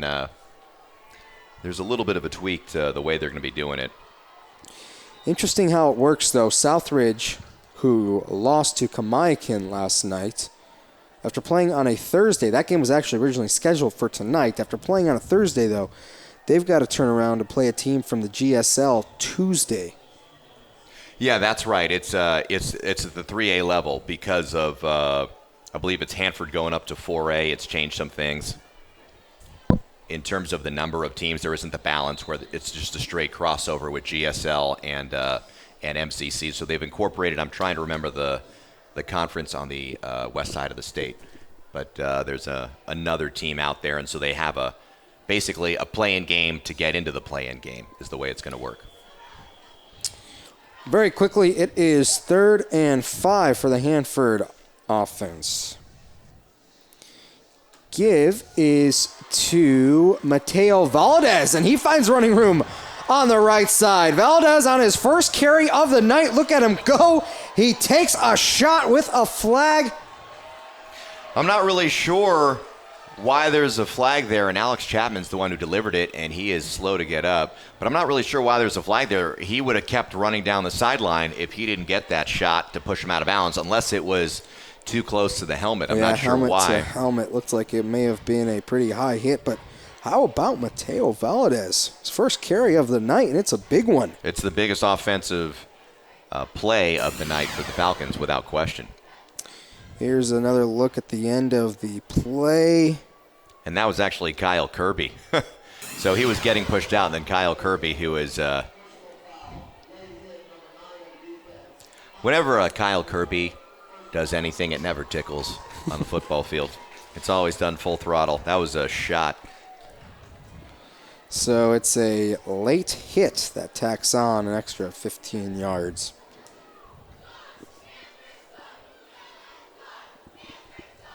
So Hanford in business in the red zone for the first time tonight. That time, Valdez does not have much room to run. Victor Strasser takes him down. There's no guarantees with this Richland defense. You know, certainly Chiawana knows that well from last week. You know, they'll give up a gash here or there if you've got some talent. And just because they give it up doesn't mean they'll let you score, and that doesn't mean they'll let you punch it in, even if you get a bunch of yards. Horner looking to throw, and his pass is incomplete. Late flags come in at the end of this play. 2 different flags. I believe that's going to be against Adam Weisenfels. You know, I didn't see anything, but it looked like maybe the reason why the receiver had a step on him but wasn't close to the football was because he was held a little bit. So a flag comes down in the end zone. A separate one comes down near the line of scrimmage.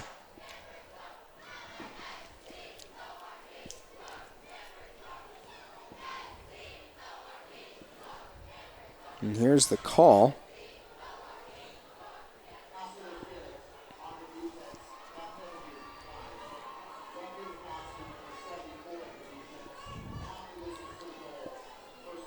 So it's going to be a pass interference call that's declined, and then a roughing the passer call against Richland. That one accepted. That results in an automatic first down. So that's the right call to make right there. And I guess they're both automatic first downs now that I think about it.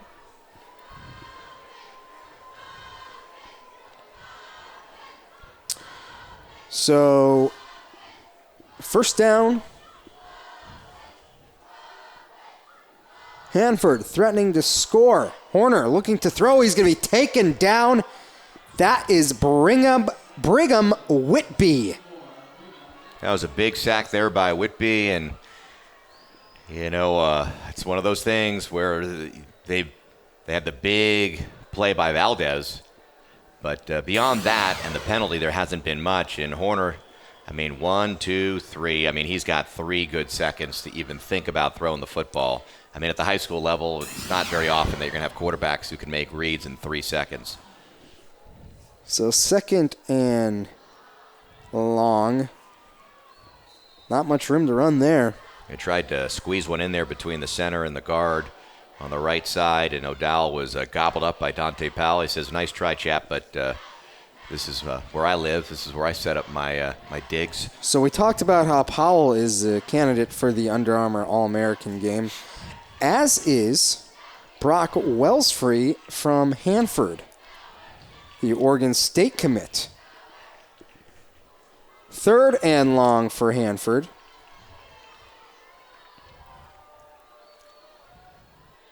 Horner going to keep it himself and run the ball, and nice job of pursuit. That was Garrett Guffey who tracked him down. And it looks like we're going to have a Hanford injury. Take another look. Horner's going to take off. And Guffey tracks him down and makes a nice play. Got a Hanford player down on the ground.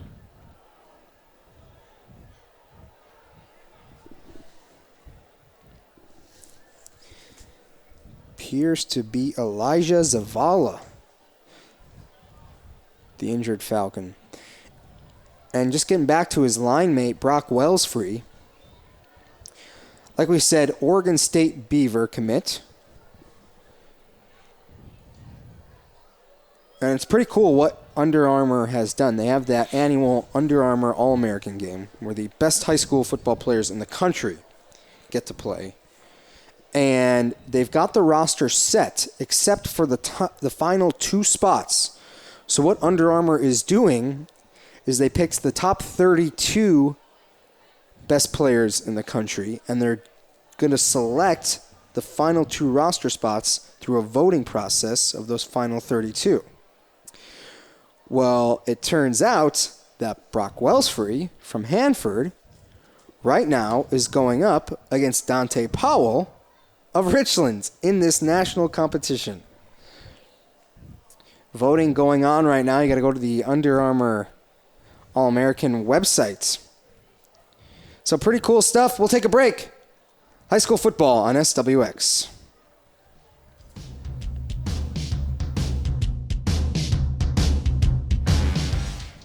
Some future Falcons taking in the game. Hoping to one day turn things around for this Hanford football program, at least when it comes to going up against the Richland Bombers. Coming into tonight, these 2 teams have played 11 times. Bombers won the first 10. 10 out of the 11, I should say. Hanford looking to get into the end zone for the first time tonight, and they will not on this play. Horner's pass incomplete. And that will turn the ball over on downs back to the Richland Bombers. That was 4th down. Yeah, it was Horner looking for Brady White, and it was a nice idea. I think he was, feeling a little bit of pressure, as he has all night in the pocket there, and try to stand tall at just 5'10", and gun it to him over that taller Richland defensive line and just led White a little bit too much, and the Falcons come up short. Clock continues to run despite the incomplete pass because of the running clock scenario with a 42-0 Richland lead, and the Bombers take the field again, and it looks like, trying to get a good look at the numbers there, if it's still Paxton Stevens under center. And it is. It is. High snap give is, well, that's not Ben Stanfield anymore, is it? No, it's not. It's 14. That will be Jared Whitby. Another one of those Whitbys. This time, Jared Whitby gets in on the action. His first carry of the night. Goes for 5 yards. So, 2nd and 5 for the Bombers. Deep in their own territory. Give again is going to go to Whitby. Nice run. Finds some room up the middle. Going to be close to picking up the first down.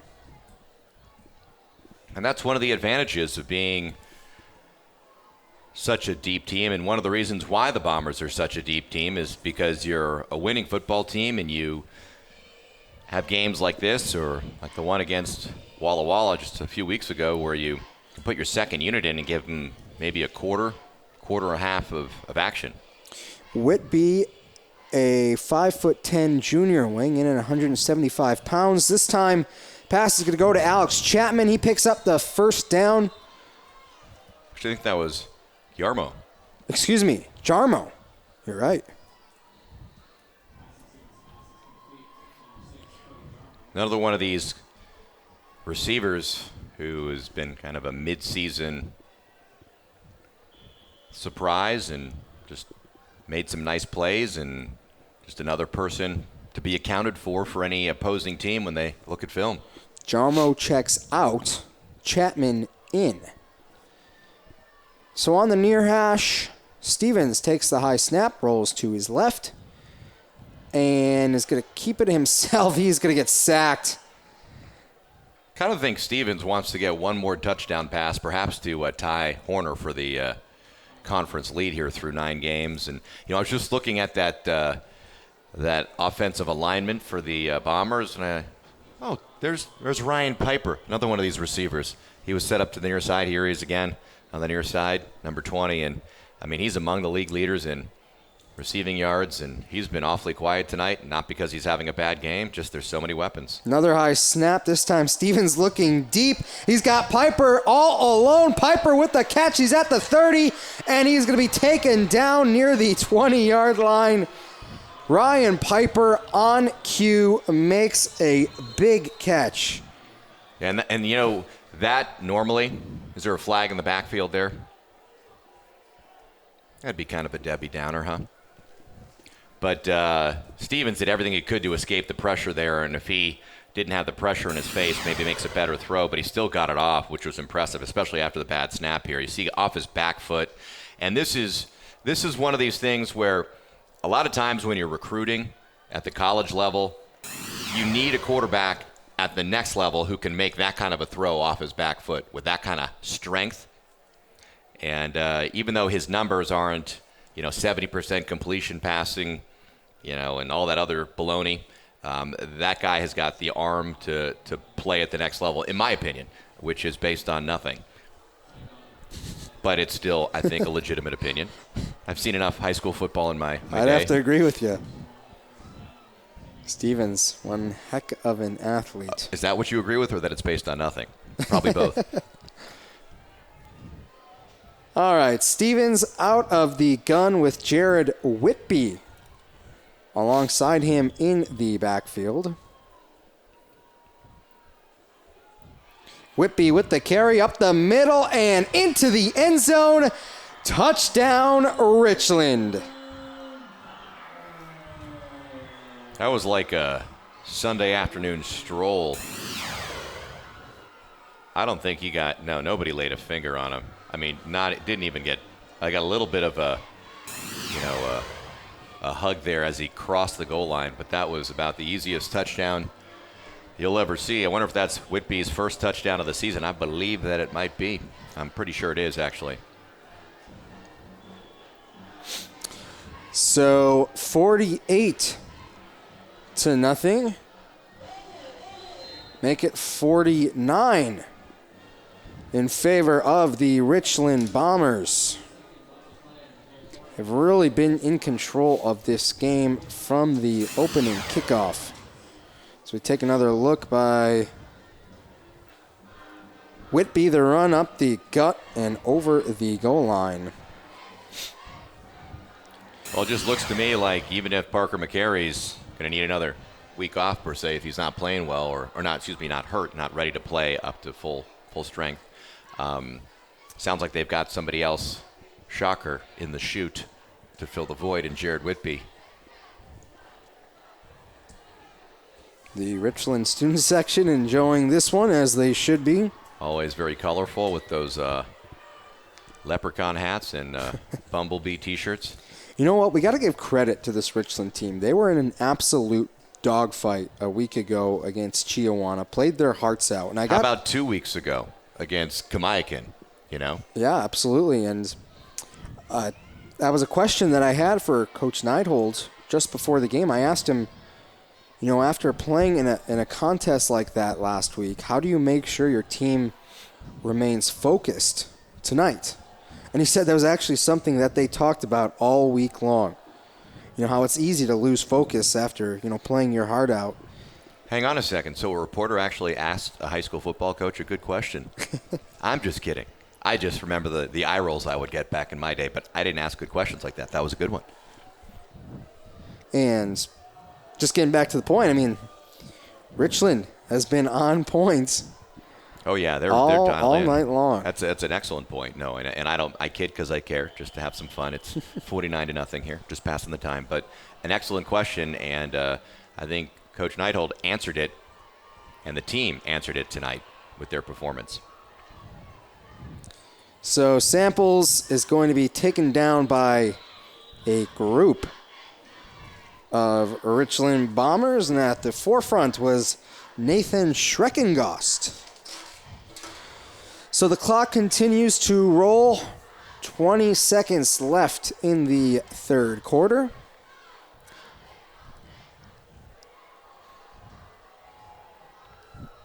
The Falcons don't need to run a play if they don't want to. Looks like they'll just let the clock continue to wind down.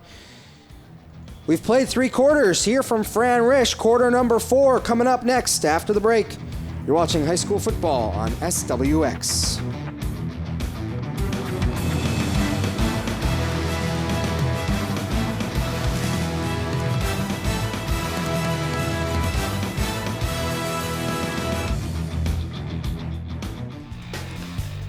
We do have a Mid-Columbia Conference score that has just gone final. Kennewick, 46-6 over Pasco. And looks like Chiawana and Walla Walla still in a close one. Down over in Walla Walla. Fourth quarter underway here. Nice run is going to be made by Dresden O'Dowell. Looked like he was just trying to pull his leg free. And the Richland player there did not want to believe that the whistle had blown it dead. There's a flag, and I don't know if that's going to be unsportsmanlike, probably against Richland. Unnecessary, but...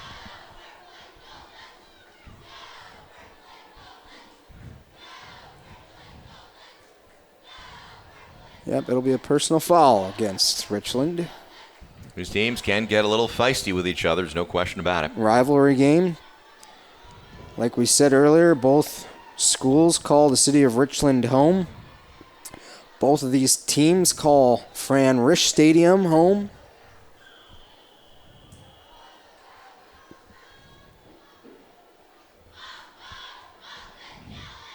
Carey is going to go for a good chunk of yardage. Will be about 3 or 4 yards short. That looks like Valdez again.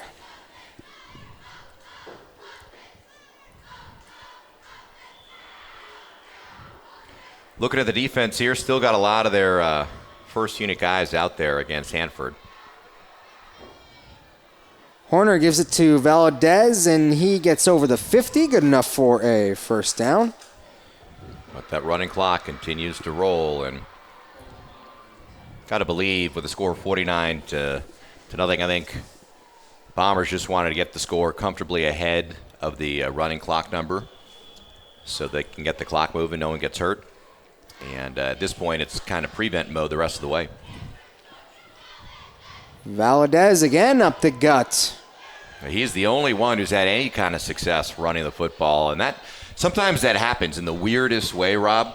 You know, you're playing a football game, and you're just getting your teeth kicked in, and then you're like, well, let's just try this, or a player gets hurt, or let's just try this play that we run to who's that sophomore on our team, and all of a sudden you're like, wait a second, this kid can really play, and you're like, he just ripped off a 20 or 30 yard run against the first unit for Richland's defense. In this case, Valadez is a junior, but maybe he is the answer running back.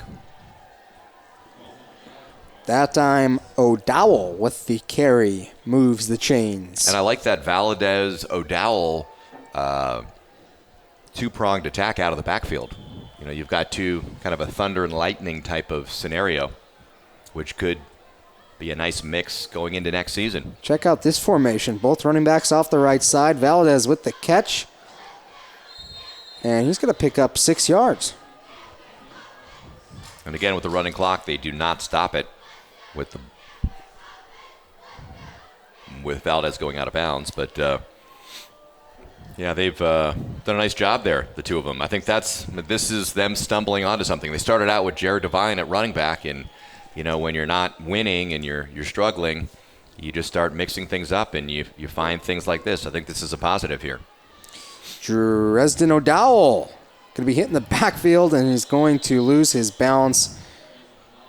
He's going to lose about 7 yards on that attempt. Yeah, Jacob Stanfield there just jumped out of nowhere and brought him down in a hurry. Stanfield, just a junior. He'll be a force next year. Just look at this. Just shook off his blocker. And O'Dowell at 5'9", 220. I don't care how low to the ground you are. You take a hit like that, hard to stand up. Clock continues to tick. Horner will give it a toss this time, and he's going to be picked off. He is going to be picked off. That is Sammy Cervantes with the interception. 19th INT on the season for the Bombers. Cervantes first of the season. Yet another Bomber in the secondary with a pick. The junior safety reads the eyes of Garrett Horner, makes a play, and picks off the sophomore quarterback. Some more ball hawks. There were two safeties. Defense. There were two safeties and a DB, another corner on the coverage there. So Garrett Horner doing his best Brett Favre imitation. Not the Brett Favre imitation you want to be making, the one where you throw a pick. But so Stevens is going to be replaced now by Cade Jensen. And Jensen, by the way, has looked good. He did well against the Blue Devils when he came in relief of Stevens in a blowout win there. Sega McDuff with the carry as we start to see the number 2 units roll in for Richland. Cade Jensen, a junior, but he's got a nice arm on him. He definitely knows the offense pretty well. Came right in and ran it nicely. He's got trips to his right. He's going to give it to McDuff. McDuff's going to be bottled up near the line of scrimmage.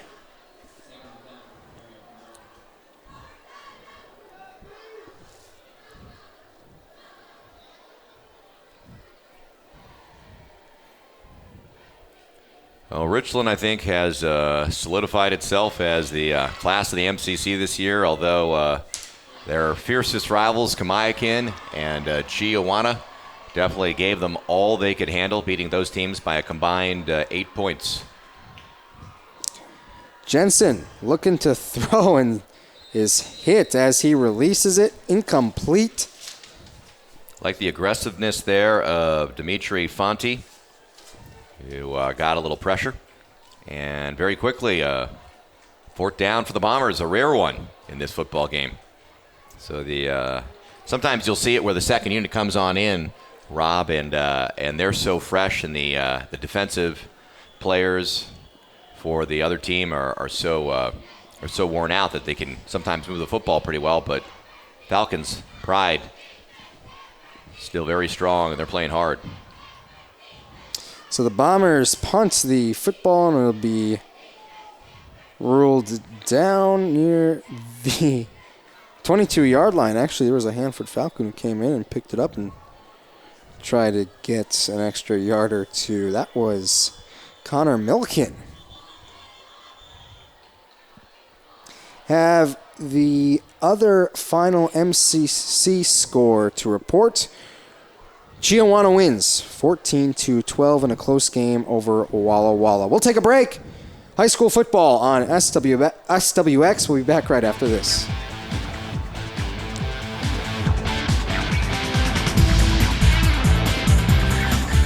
.49-zip, but don't tell that to Hanford. They are still having fun on their sideline. We can literally hear this Hanford student section screaming their throats out up here in our broadcast booth. They really have been making a lot of noise all night long. Here's Dresden O'Dowell. Picks up about 10 yards. Perhaps hearing those cheers. I mean, we have one small window in this booth up here. It's a beautiful booth, but it's sealed in pretty good, and we can hear the fans here pretty well. They're really enthused, and hey, sometimes you're losing 49-0, but it's not the score, it's how you play the game. And I don't think there's anyone disputing that the Falcons, while they've made mistakes, haven't played hard. They have definitely played hard, well coached, and just going up against a better team tonight.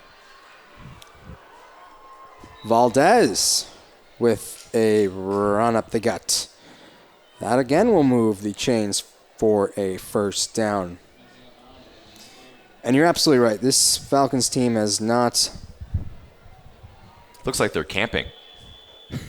With all those blankets and everything. You're right. Expect to see a little fire, maybe some s'mores. This time O'Dowell will get the carry. Flags fly in. A lot more of the second unit guys out there now. I see Jacob Stanfield and a couple other regulars, I think, and that's about it. It's all second unit guys, third unit guys. Flag out there. Let's see what that's about.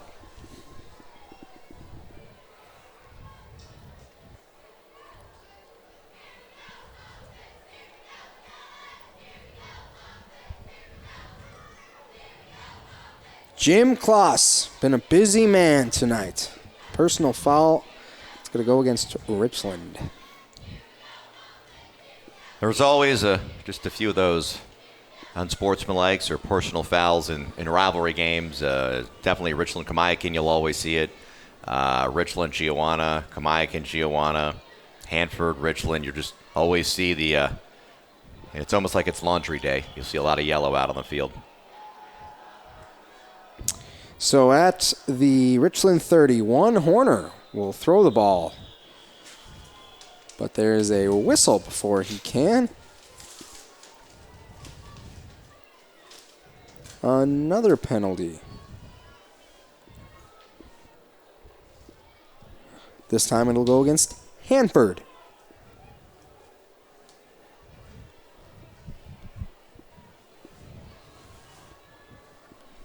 So just over 3.5 minutes remaining in this one. Been all Bombers all night. Give to Valdez. Another nice run. Yeah, I think they found something here. Now, granted, it's the second or third unit of the Bombers on defense, but Valdez even earlier was still having some success, and he just has some explosion there up the middle. Got some speed. So, anyway, we move on. 2:59 to go here, and it's definitely been all Bombers, but let's see if the Falcons have a positive takeaway late. Horner scrambles to his left, and he will keep it himself. He's got a lot of running room. Horner to the outside. He's going to be taken down near the 10-yard line. That's inside the 10. That'll be first and goal. And Garrett Horner, I think, has run it 3 times total in this game, but a couple of them very successful. Another look. Looked to his right. Decided to turn around and saw a lot of green and took advantage of it. ruled out near the 6-yard line. So first and goal, check that. It'll be first and goal from the 7. Horner will give it to O'Dowell. O'Dowell trying to get in. Looked like he reached across the goal line, and he did. With just over 2 minutes left in the game, the Hanford Falcons get on the board. Dresden O'Dowell from 7 yards out. The number 6 gives them 6 on the board, and hey, you'll take it any way you can get it against this Richland team. I mean, one of the most brutal defenses you will see this season, and Dresden O'Dowell, the little bowling ball, looks like a bowling ball with that black helmet, or purple helmet, looks almost black, and 5'9", 220 pounds, just barreled over everybody and got the touchdown. Extra point is good. 49-7. Just over 2 minutes left in this game. Well, Kate Jensen and the second and third teamers for the Bombers will get a solid 2 minutes out there to run another series, and I'm sure they'll want the opportunity to do something. Perhaps Coach Neidholt, after they get a first down, wants to just run things out. We'll see. But, this Richland defense, I mean, even with the touchdown, just got to say, hey, it's been quite a night. Another impressive night. A couple of interceptions, a lot of sacks, and batted passes, and I believe a fumble recovery. So making plays like they have been all season long. And it's been in all 3 phases. I mean, we've seen it with Gavin Brasker on I believe it was a punt return, and he took it back 60 yards. And then on offense, obviously, running the football, they've had a score, throwing the football, 4 touchdown passes for Paxton Stevens. And on special teams, the coverage unit's done really well as well. So they've just, in all 3 phases of the game, it's been a great win for Richland here. And this touchdown means very little, on their side of things. But the Falcons, it's a small takeaway. And I think the biggest takeaway from that drive is how well Valadez has been incorporated into the running game. They've needed that. They were a dynamic duo on that drive. O'Dowell and Valadez. Yes. So Gavin Brasker will not get a chance to return this kick. And it'll be a penalty as well because it went out of bounds, kickoff, so they'll get it at the 35. No need to return it. In that sense, Gavin Brasker made a very smart special teams plan. I'm not in any way insinuating that he isn't smart. He's just extremely aggressive. But there he made a very conscious decision to say, hey, as much as I want to pick it up and take it back, we automatically get it at the 35. Don't scoop it up at the 5 and try and make magic happen. So, I think there is a little bit of a method to his madness, even though he does try and return punts when he's got a lot of the coverage unit bearing down on him. He's probably doing that because he's pretty sure-handed with the football.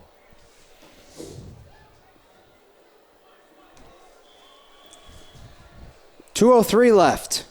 Cade Jensen out of the gun with his team up by 42. His pass is incomplete. Looking near side of the field. Jensen looked really sharp against Walla Walla. Had a touchdown pass in that win for the Bombers. But here I think they're, with the clock tickling down, maybe they're just trying to get a first down or just roll out the clock and move things along. Just have a little bit of a sleepier feel to things here tonight. It's pretty chilly out there as well, so it might be both teams want to get somewhere warm and pack it in. Jensen gives it to Whitby. Whitby crosses the 40. Flag on the play.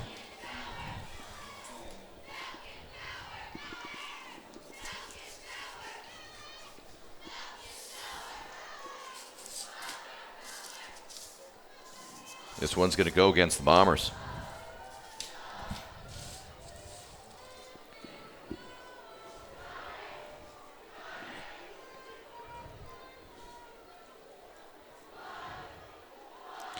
So we have 80 ticks left in the ball game.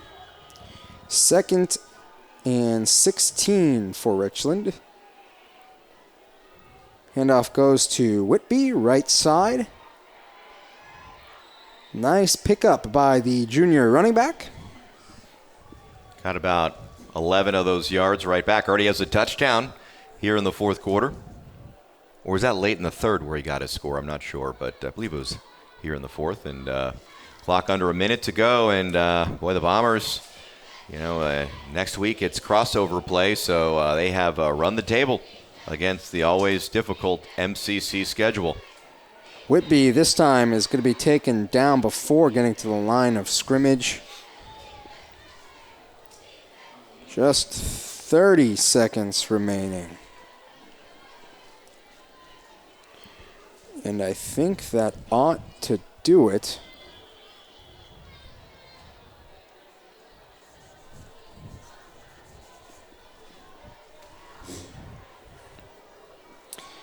So with that, the Richland Bombers will improve to 9-0 on the year. 7-0 in MCC play. Hanford falls to 4-5 on the year, 2-5 in Mid-Columbia Conference play. Final 49-7.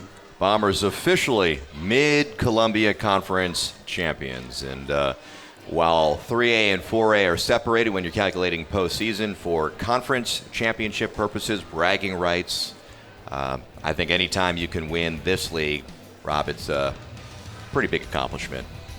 So the Richland Bombers finish MCC play on a high note. They win the Atomic Bowl over their crosstown rival, the Hanford Falcons, 49-7. And it's been a display at every possible phase of the game. Paxton Stevens, 4 touchdown passes. He was phenomenal tonight. How about that bullet pass there to Alex Chapman? Well, that does it for us. Richland wins 49-7 over Hanford. For my partner, Brian Levitan, I'm Rob Jesselson. For the rest of our crew, hope you enjoyed the game. We'll see you next week.